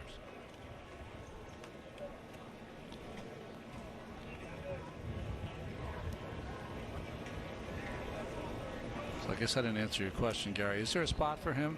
Yes, if he has an extraordinary spring training, but I think he's a guy that you're going to rely on if someone gets hurt or has pitched too many innings or had a really long relief stint. He's the kind of guy that you bring up to take someone's place. And maybe even more so important this year because of the lack of games and the lack of innings pitched a season ago and the reacclimation to a long season by so many pitchers. The only issue that you have when you have depth in spring training of former major league players, guys that have had some strong seasons, a lot of them have opt-outs in spring training that if they don't make the team by a certain date, that they can opt out or release from their contract so they can find a job with another major league team.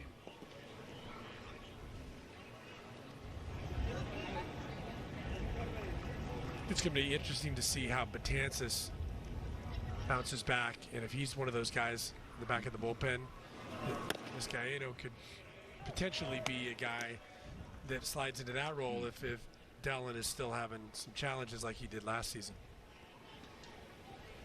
This is Ali Sanchez, the former Met farmhand. So a little bit of time. Mighty cut right there on a 96-mile-per-hour fastball from Vizcaíno.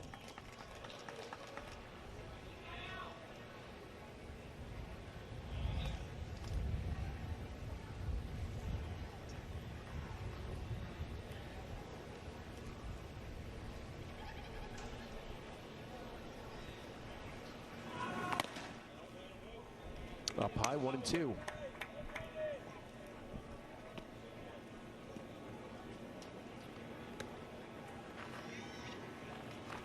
Mets bullpen from a season ago. Fourth in innings pitched, the ERA over 4.5, and that's something that certainly does need to get better in 2021. You also don't want your relievers fourth in the league in innings pitched. No bueno. Well, we know that after DeGrom last year, it was complete unknown. And that's why guys like David Peterson, who started today's game, got a shot. He was probably the most consistent starter for the Mets outside of DeGrom.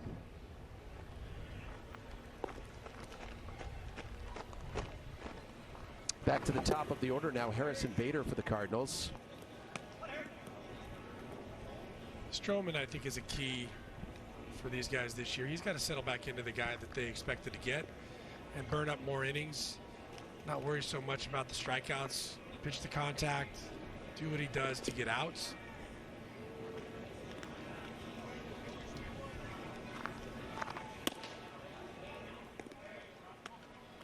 Well, he's certainly key, as is Carlos Carrasco, who spoke to the media, by the way, before the game today. Don't forget, he was shut down earlier this week, saying that there was some discomfort in his right elbow, but he said he feels fine at the moment.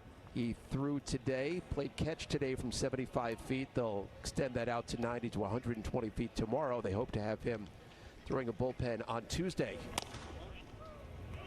And he also said he believes he can still be ready for opening day, but we're only a couple of weeks away.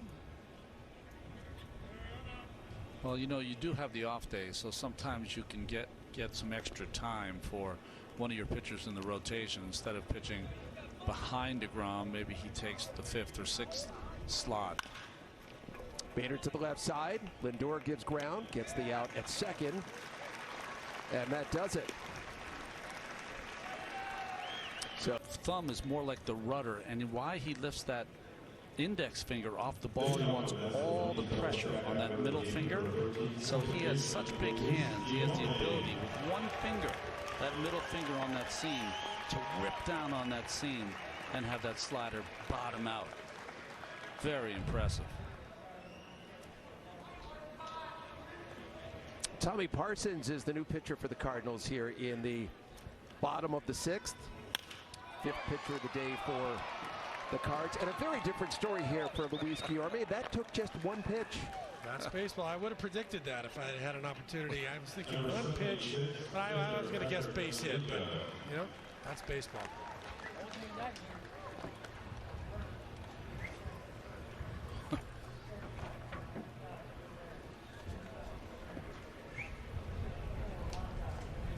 That brings up Patrick Mazeika. His first at bat of the afternoon. He replaced Caleb Joseph, who got hit by a pitch in the 5th inning. Well, we have to go back for many of these minor league pitchers all the way to 2019 to get some real numbers on Tommy Parsons. Mazeika threw the shift into right field for a base hit.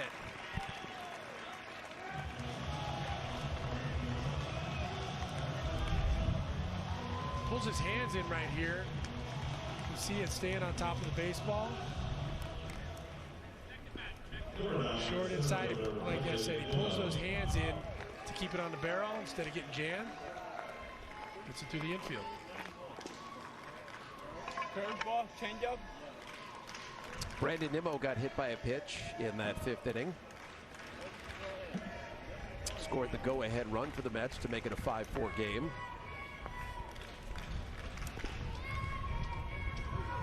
Brandon Nimmo, the first ever first-round pick from the state of Wyoming.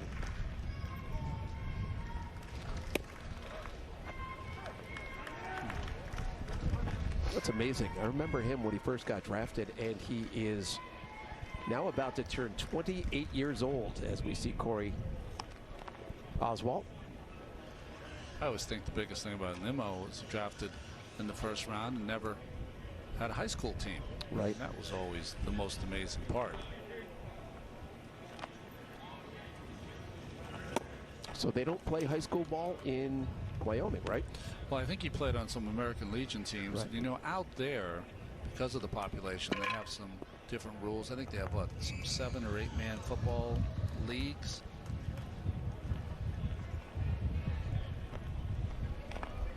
Brandon is, with hard work and talent, has made himself into a very valuable part of this Mets team.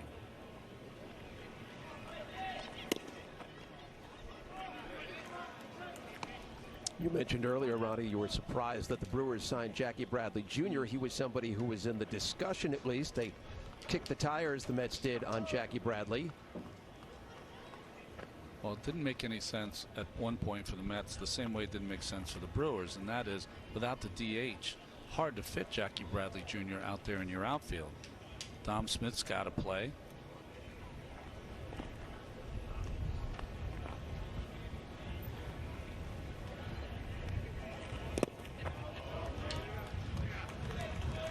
It's interesting watching. I was just going to ask you about Parsons, because you're taught as a pitcher to drive towards home plate, and he's one of those unusual guys, especially right-handers, that opens up his left foot on the stride and just exposes his body and then tries to move it away from the left-handed hitters in doing so. Yeah, he has really falls through to the first base side. He reminds me a little, and you probably faced him, Kevin Appier. Oh, that yeah, kind very of much motion. like Kevin Appier, yes.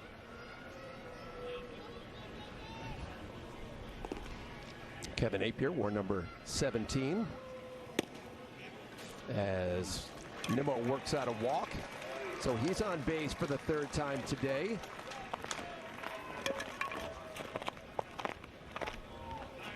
Number 12, shortstop, Francisco Lindor. Malik Smith will be the pinch runner as Brandon Nimmo's day comes to an end. No. Ever ready, Bunny. Yeah. Right.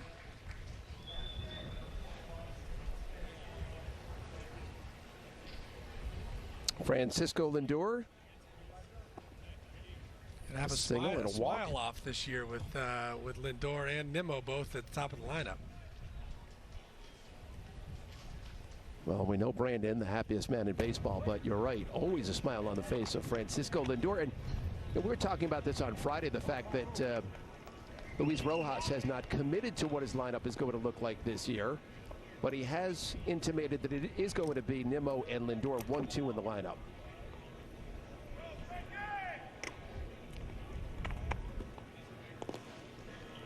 Mazika off second. Malik Smith off first, pinch running.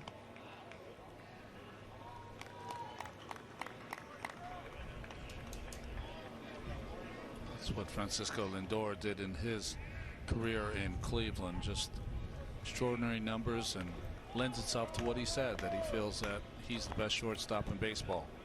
But there's a lot of good ones.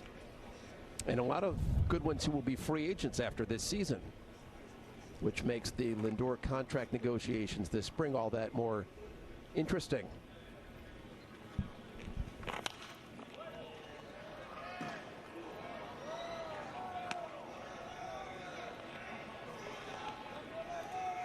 So following this season, Javi Baez and Trevor Story, Carlos Correa, Corey Seager, and then of course Lindor.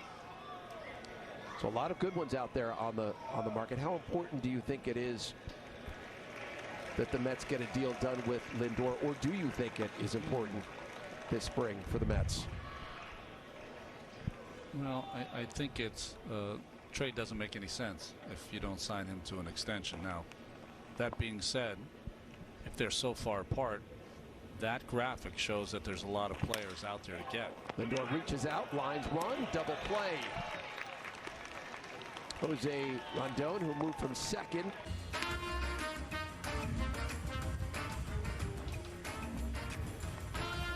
Crocodile, alligator, whatever. It's lurking, evil eye. Got to be careful down here in South Florida. Give it in New York City too long, it better be an alligator. Well, Keith and I had that conversation the other day, and he said there were no crocodiles down here. And then, upon further review, he said there are crocodiles in South Florida. Well, all I have to do is look at Keith's shoes. Got some crocodile shoes. I can tell you, crocodile or alligator didn't matter. I saw a very large reptile yesterday on the golf course. I hope you steered clear, Todd. Indeed. Corey Oswalt is the new pitcher for the Mets. He is the fourth pitcher of the afternoon, following David Peterson, who got the start, went 4 innings, 5 hits, and 3 runs through 68 pitches. Watched Corey pitch here on this mound against his own teammates, and he looked very, very good. Throwing a little harder than he was last year. Facing off against Dylan Carlson to start off the 7th inning. Carlson over 3 on the day.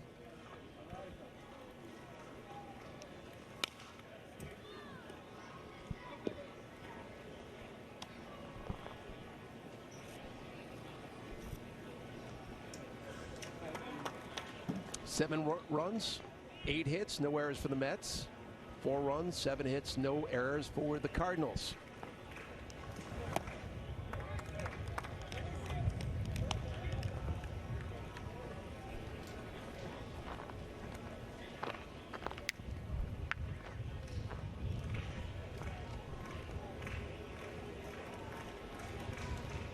Two pitch.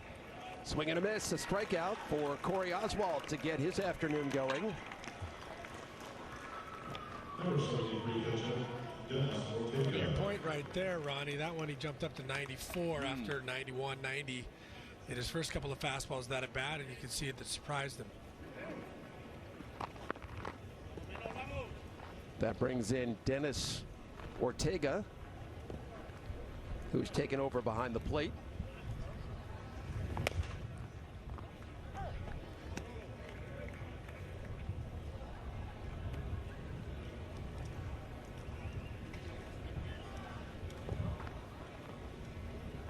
Corey Oswalt appeared in 4 games a season ago for the Mets. Goes high and tight as Ortega ducks out of the way. It's got to be a strange camp for Corey Oswalt when you think about, we were mentioning the guys that are really battling for that 5th spot. And he's not always mentioned with those pitchers. And it's like a persona non grata kind of camp.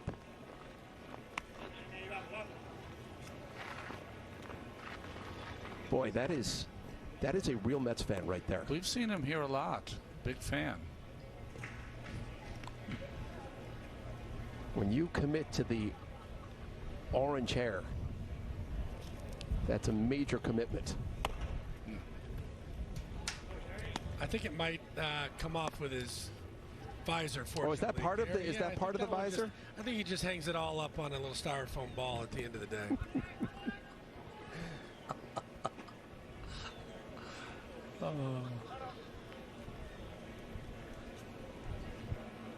You mentioned Oswalt, and you know that, as you said, it's kind of a persona non grata. But as George Kissel, famous old Cardinal guru, once said, he said, you're scouted more in professional baseball than you ever were before you got into it, and you always have to be aware of the fact that somebody's watching you. Yeah. Called third strike there. Corey Oswalt, impressive so far. Gave me a good visual with that that hat goes on a styrofoam ball at some point. I was playing in a AAA All-Star game, and one of our coaches had a hairpiece, but I didn't know he had a hairpiece, and everyone jumped in the showers, whatever, and there's hooks and there's towels, and one of the hooks was for his hairpiece that he put on there before he got in the shower. Boy. A little distracting. I guess that was before going just, shaved head was before in Michael fashion, Jordan, right? Yeah, exactly. This is Connor Capel, who slices one foul.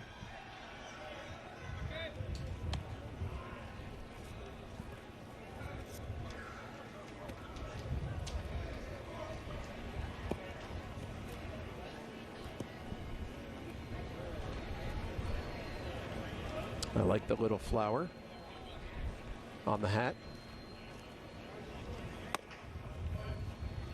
Boy, watching Lindor here in the front of our picture as we're watching everyone with their different kinds of masks, he doesn't stop moving. He just is on point, moving with the pitch, seeing the sign, getting ready position, alert at all times, and dropping his head now because this at-bat has lasted longer than he thought. Well, the left side of the Mets infield has remained intact, aside from, Brandon Drury is now in for JD. Capel goes the opposite way. Long run out there for Khalil Lee, who slides, can't get there. Foul ball, and Capel, who was already all the way to second base, will come back and do it again.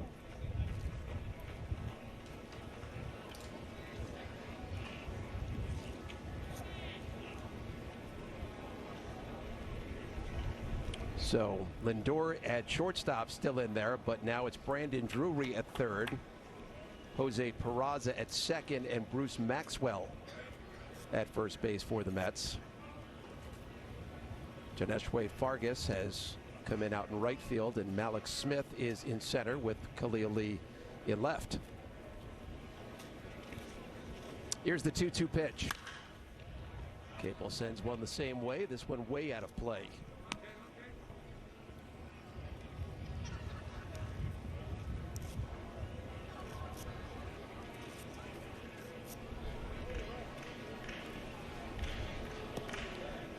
Little popcorn, little ice cream.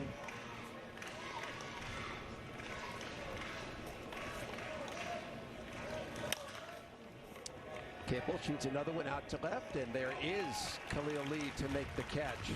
And so a really strong inning, but one of the epic moments of this game came in the 5th inning when Luis Guillorme faced off against Jordan Hicks, a 22-pitch at bat, and finally worked out a walk. Luis good enough to join us for a few minutes right now. I think I have to ask you to begin what that at bat was like, Luis. You know, I think he just made every pitch, honestly. I mean, everything he threw was spotted. I was just really trying to put the ball in play at that point. Made really good pitches. So you hung in there. I mean, he brings it pretty good. Yeah. 100, 101, 102. What's it like to stand in there against him? You know, it's tough. It's not just that he throws hard. All his fastball move really well. His slider's a lot slower. His changer's pretty good. So, you know, he's got everything right there. You know, Luis, one of the things I've noticed is that you're always known as a defensive wizard, but your offensive game has picked up every single season. What are the things that you've been working on in the offseason to get to the point where you're at today? You know, I've had to make some adjustments. The main adjustment really was just figuring out my plan at the plate. You know, being a guy that's never come off the bench before, buying into that role, you know, getting a little more experience, just making the swing more consistent, swinging the better pitches. It's just a lot of things that have come together for me to do what I've been doing lately. Hey, Luis, it's Todd Zeal. Hey, we were talking about the tape on your fingers earlier, and I mentioned that it's probably spring training, working some calluses. Is it because you hit with no batting gloves, you use that tape, and have you always not used gloves? Well, yeah, the tape is just the spots that you see with tape is where I usually have calluses, you know, a lot of blisters there. As the season goes on, you'll see more and more tape on my fingers, honestly. And it all started, I think it was low A. I went in a little slump, took my batting gloves off, had a good day. So I was like, let me do it again the next day. It worked again, and little by little, I just got used to it and stayed like that ever since.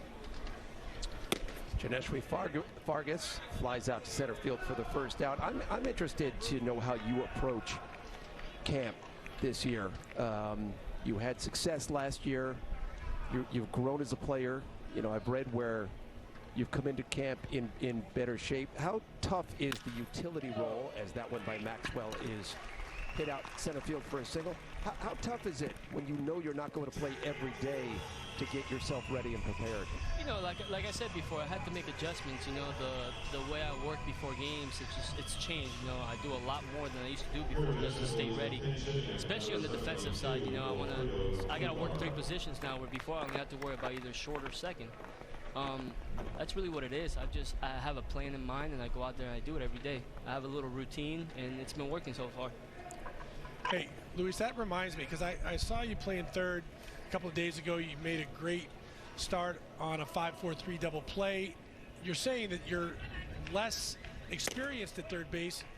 Is there something that you're doing in particular to get more comfortable there, or where are you any more comfortable at anywhere in the diamond now that you are getting a lot of reps all over the diamond? You know, at this point, I really feel comfortable at all 3 positions. You know, short and second are, of course, always going to be my best positions because I played them a lot more. But at third base, I made a couple adjustments. You know, I have less time to react. I've been playing the ball with one hand instead of 2. That was one of the big changes. Up the middle, you got time to do all that. At first base, at third base, everything's faster. Staying low on the ball, working everything one hand, that's what made me, you know, feel more comfortable and be more consistent with it. Is there anything particular that you worked on this offseason? You know, I always focus on my hitting, you know, a lot less on my defense. Defense is something, you know, comes natural to me. I just need a couple of weeks just to get going on that. But hitting, I think as soon as the offseason's done, the season's done, I take 2-3 weeks off and I get going little by little, hitting and working out. That's where I focus the most throughout the offseason. Hey, speaking of that, Luis, last year and in 2019, you really used left field. You beat the shift a lot of times. Is that intentional, something you work on, or something you've developed as you've become a more seasoned hitter at the big league level? You know, I've always been really good at going the other way with pitches. I think the difference now is I hit the balls a lot better when I go that way. Before, I used to just inside out everything, just hit little flares that way. Where now I can drive the ball that way a lot better.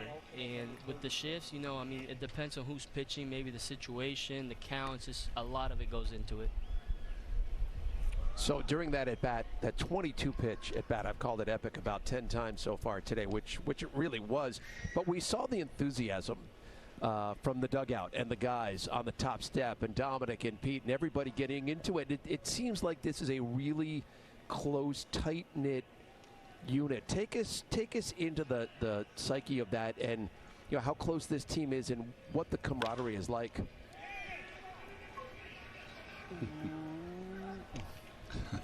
I mean, we have a really great group of guys here, especially, the younger guys. We've all come up together.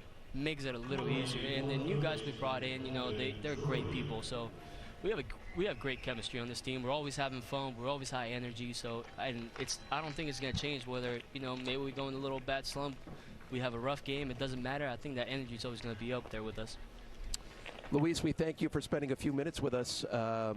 Congratulations on what has been a really good spring so far for you, and have a great 2021 season. Thank you, guys. Thank you. It is Luis Guillorme joining us from just on the step there of the Mets dugout.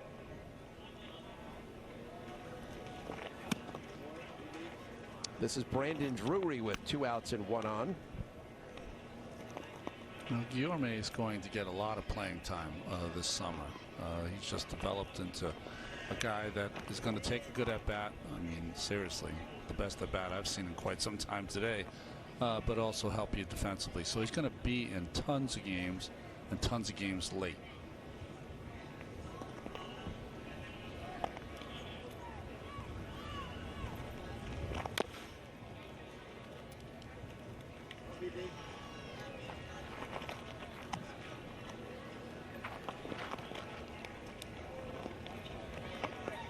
Drury's thankful that ball got at least some of that lower shin guard. You can hear it from up here that it struck it pretty hard, and he took a little bit of time to try to discern whether there was more pain coming.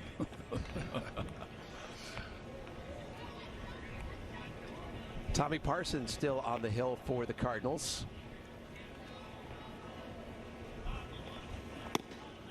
And that one misses outside and high.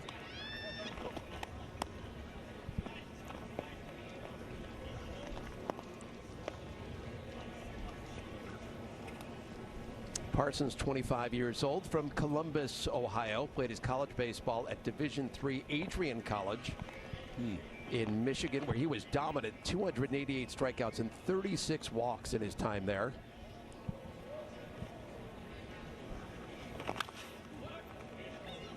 Drury fouls it back.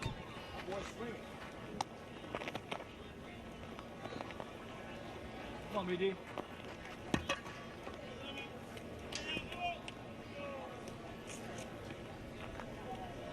Opening day 2 weeks from tomorrow, if I'm not mistaken.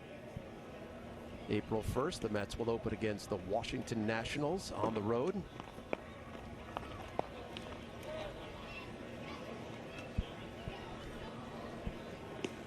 That seems to be deja vu all over again, isn't it? Opening with the Nationals. Yes, indeed. Drury fists it down the first base line. Nice play over there.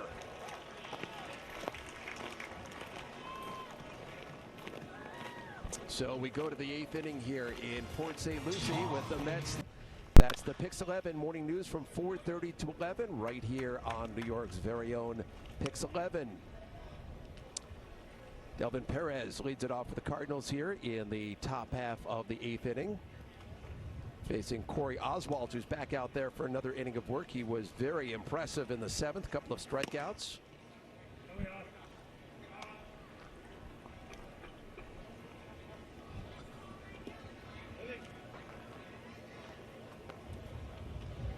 Digging in. Nothing better than the helmet, right, Gary?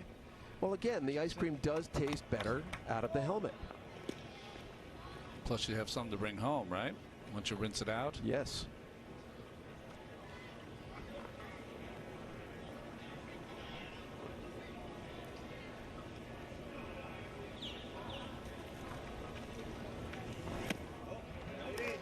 I do remember having a little collection of helmets. Yeah, I went to a lot of Dodger games when I was young, and they served, the soft serve ice cream out of the little helmet. There you go, just like that, right? I had a few, yep. 3-1 pitch, and bends in. Count goes full.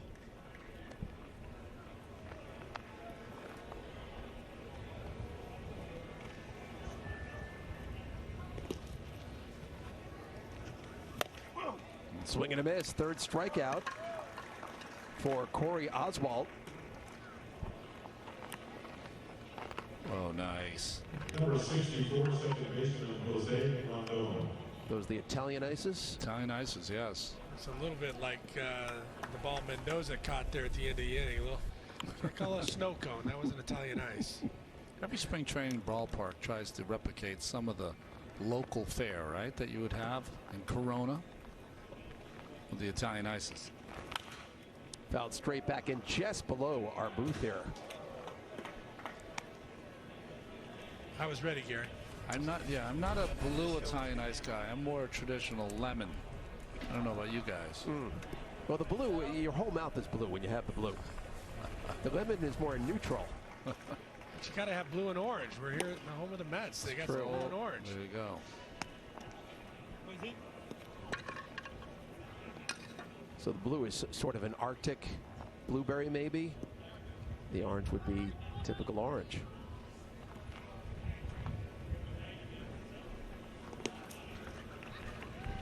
Jose Rondon has driven in 3 of the 4 Cardinal runs on the day. He singled to left in the first inning and then a sacrifice fly in the third.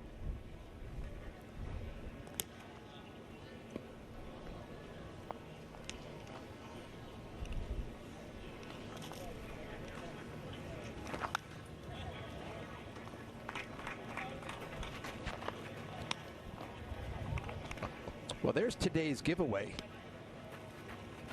It appears to be a squirrel. It's the flying squirrel. It's Jeff McNeil. How about that?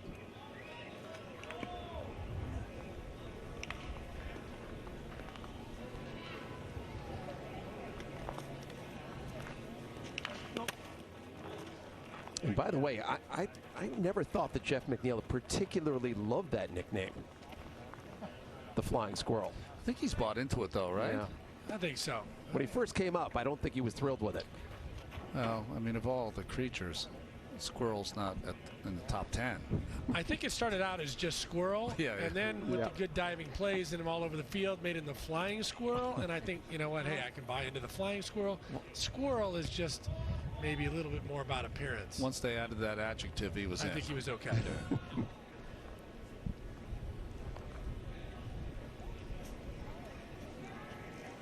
A long hold here by Oswalt. I think when McNeil, you remember when he went diving into the netting down in right field at Citi Field when they extended the netting? That was the ultimate flying squirrel. He's done some flying into walls, into nets, on his stomach. I think it fits him. Is there a better one than the polar bear, though? I mean... You mean as far as fitting a person, a personality? Exactly. I think it fits Pete, doesn't it? Yeah. Mr. Smile is not bad for Francisco Lindor.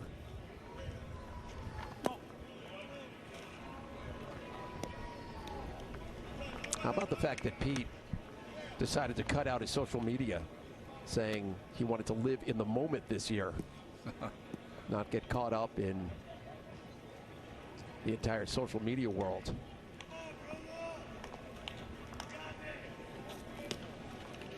Three-two pitch, swung on and missed, and so that's 4 strikeouts of the 5 batters that Corey Oswalt has faced.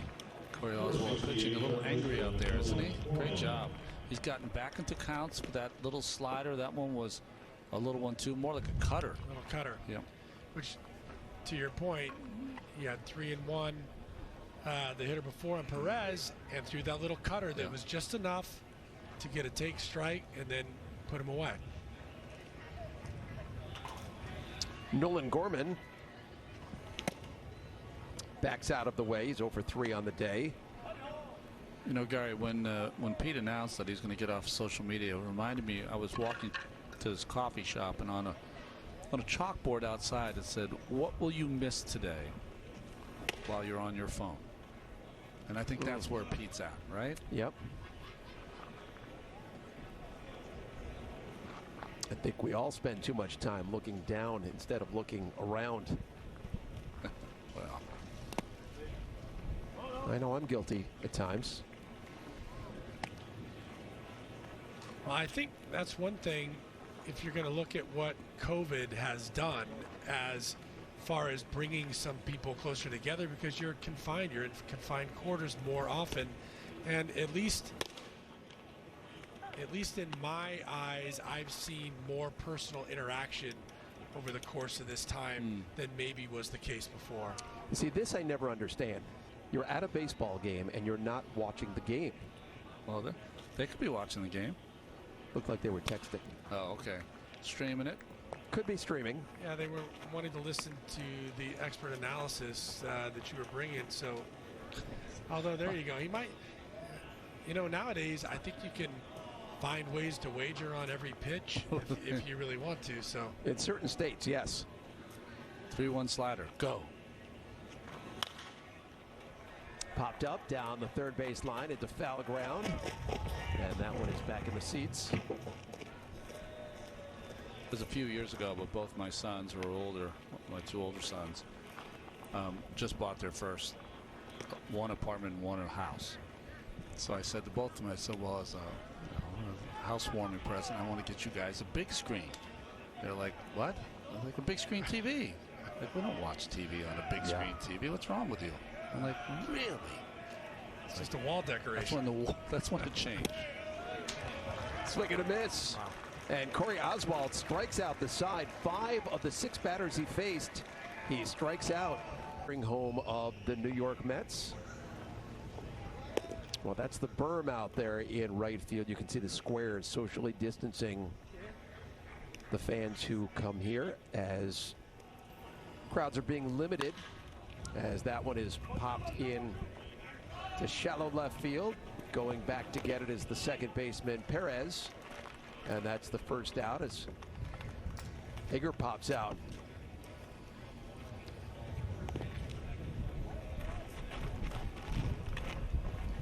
Number 18, second baseman, Jose Peraza.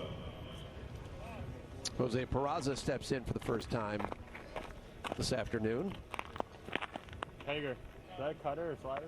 Cutter.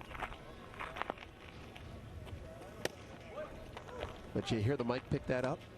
Hager, is that a cutter or a slider? Yeah, I heard that. That's what guys do. You can't find out everything on an iPad. Peraza to the left side. Moroff, who's into the game now, backs up and has plenty of time. 2 outs.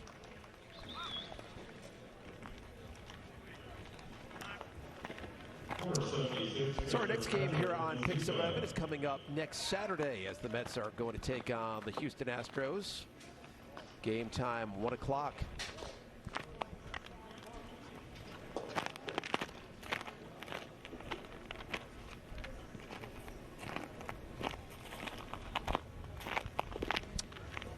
I'm going to say 2 weeks from now, right?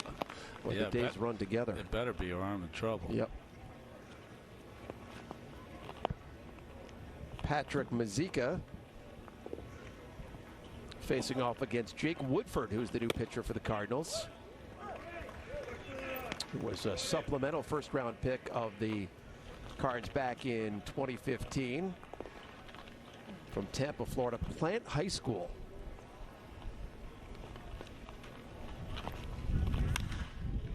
Mazeika pops it up on the infield. Now drifting into shallow left field, and there is Perez making the catch. So 3 up and 3 down.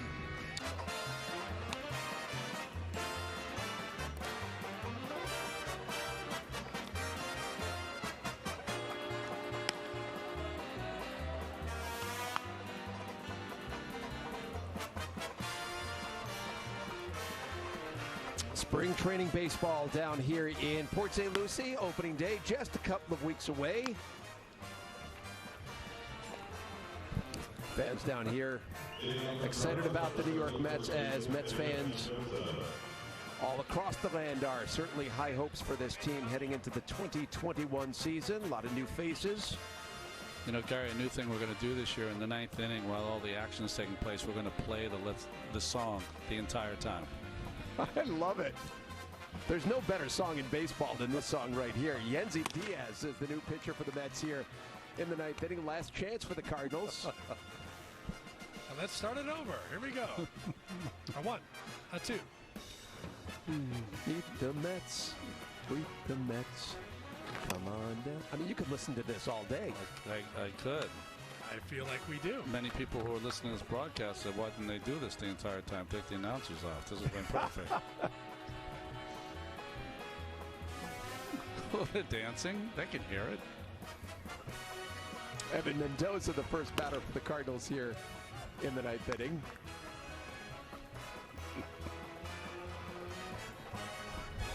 Oh, man. I shouldn't sing. My voice is just horrible. That is drilled out to left field by Mendoza up against the base of the wall. Pete Crow Armstrong into the game. Fields it cleanly, but that is a leadoff double for Evan Mendoza. We did take it right to the end. Number 67, third baseman, Max Moroff.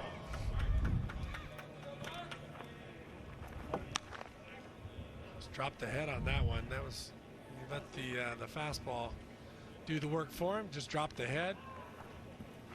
Nice line drive. Max Moroff now for the Cardinals. They need one more base runner to get the tying run to the plate.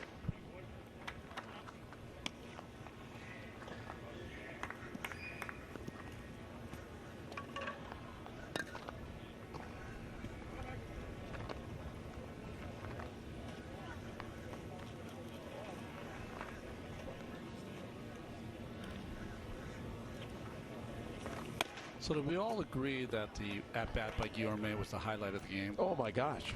I think my favorite follow on Twitter is Sarah Langs, and she wrote, the longest plate appearance on record since pitch counts have been tracked, which is 1988, was Brandon Belt's 21 pitch plate appearance against Jaime Barria in 2018, ending in a flyout. Wow. So that was the longest. I know you don't count spring training games, but that puts it in perspective. And it wasn't just the length of the at-bat, but it was the fact that Jordan Hicks came into the That's game right. throwing gas, right? And fired up to be on the mound for the first time in a long time. Well, I remember Jaime Barria, so this was the longest at-bat against a guy throwing 100. Absolutely.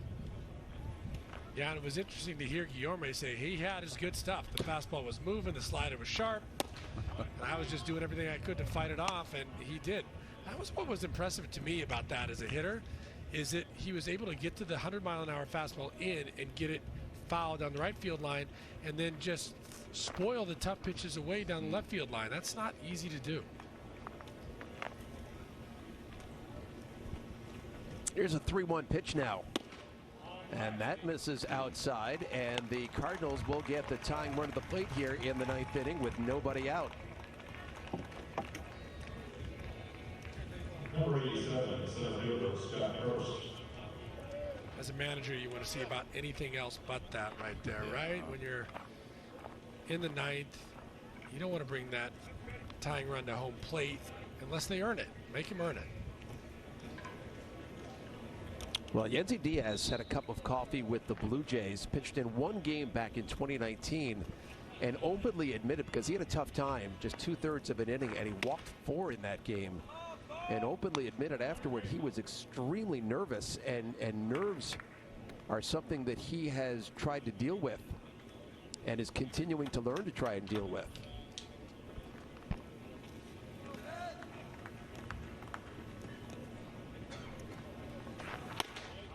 Well, I will say this.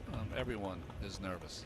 The key is somehow you've got to either just wipe them from your brain, or you have to use that nervousness for you to make you better. But everyone feels the same. Just react differently. I was going to say, how do you channel it? Does everybody do it differently? You do it, Gary, by playing your entire life. And you know, you play in front of your mom and dad when you're 8, and you play in front of 100 when you're in high school, and you know, 1,000 in college, and then work your way up to minor leagues. Just do it over and over again. 2-0 pitch to Scott Hurst into center field. Back goes Malik Smith. That's the first out as Mendoza tags up and goes to third. By the way, Ronnie, and Todd, I don't know if you picked up on this as well. You mentioned, playing in front of your mom and dad, and, we're in booths next to each other, but our headsets are always open during breaks so we can hear discussions. Did I overhear you arranging with your mother to give you a ride home after the game? How bad is that? No, that's unbelievable. At this time of COVID, of course, you're not going to call Uber or anything. Right. So my dad is here at the game. We don't have a ride home. It's a little too far for him to walk. There's your dad. So the only person who picked me up was my mother. So I call her and say, hey, can you pick us up at Clover Park? She says, yeah, sure. She said, should I drop the Ron Darling thing to come in? I said, yeah, you're going to have to absolutely do that. That is fantastic. Still getting a ride home from your mom. That is brilliant. It's a little embarrassing, but we'll take it. Not embarrassing. Wonderful. And when you get our age, that's what you want. You want to be able to say you can call your mom still. Hey, your dad looks great, by the way, Ronnie. Thanks. Thank you very much. I wonder if she'll have like some orange juice and some cookies. I was going to say, will she bring your afternoon snack? If she does, straight nap. As we talked about before, your dad still loves to keep track of everything going on in the game, and he's going to have some notes for you when we're done here, I'm sure. He's going to ask how many pitches was in the Guillorme at bat. I know that'll be his first question. Test him, see if he knows. Second question will be, well, how about this kid Oswald? How come he's not getting a shot? Boy, he looked great today.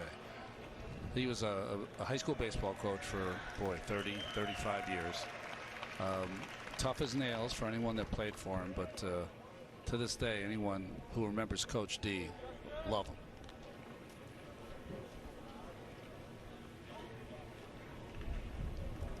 One pitch. By the way, I was here at the game Tuesday, and I will tell you, Ron, I actually went over to your dad and introduced myself. Oh, nice. I had never met him before. He was sitting by himself right below us, and I'm not sure he knew who I was, but he was kind. Was he nice to you? He was amazing. He can be a little gruff. No, you have to watch yourself. Could not have. From a little different generation. Could not have been nicer. Oh, good. Which I expected, because you've always been so kind over the years, as is my partner sitting next to you there. It's going to be funny, right? Opening day, you guys are going to have a full slate. Probably going to start at 2 in the morning or whatever you're going to start, right? And I'll be watching like a fan. Because it's an ESPN game. That's right. Yeah, and you guys won't be in the booth. This is Justin Turner, spelled T-O-E-R-N-E-R.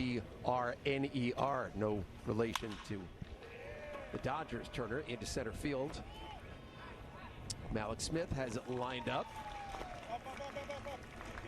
Evan Mendoza tags and scores and cuts the lead to 7-5.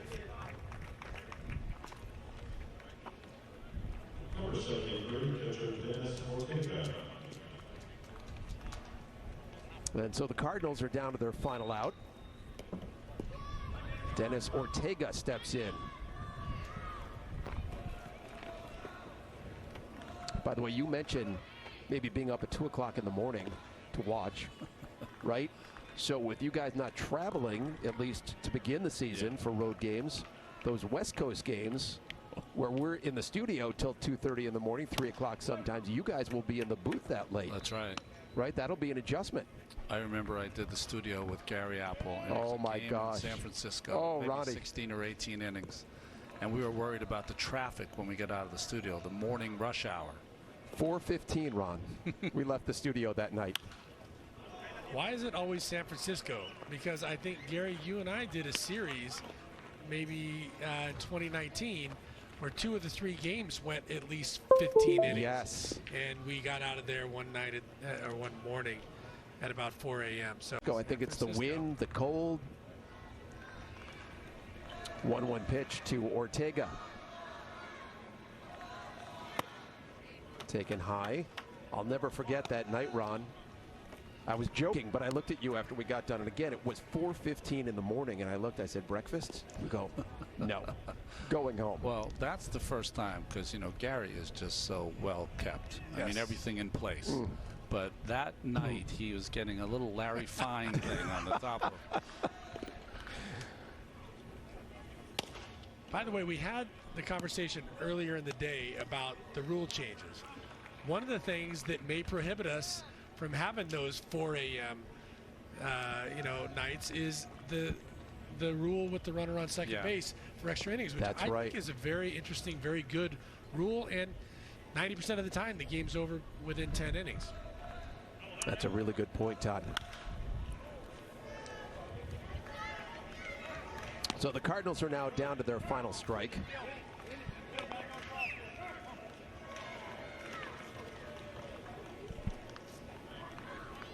Mets got 5 runs in that 5th inning to break this game open, take the lead for good. Highlighted by that 22-pitch walk by Luis Guillorme. Here's the 3-2 pitch now from Diaz to Ortega. Swing and a miss. And that's it. The New York Mets get the win this afternoon here at Clover Park over the Cardinals. 7-5 as Diaz comes in to finish it out. 7 runs, 9 hits, and no errors. Spring training action continues right here at Clover Park on Tuesday. Game summary: the Mets 7 runs, 9 hits, no errors. The Cardinals 5 runs, 8 hits, and no errors. Big day for Michael Conforto when David Peterson got the start, went 4 innings, giving up 5 hits and 3 runs. He struck out 1. During the season, I hope you know I will not handle that. So the Mets get the win here over the Cardinals. Ronnie and Todd and I will come back to wrap it up from South Florida in a moment.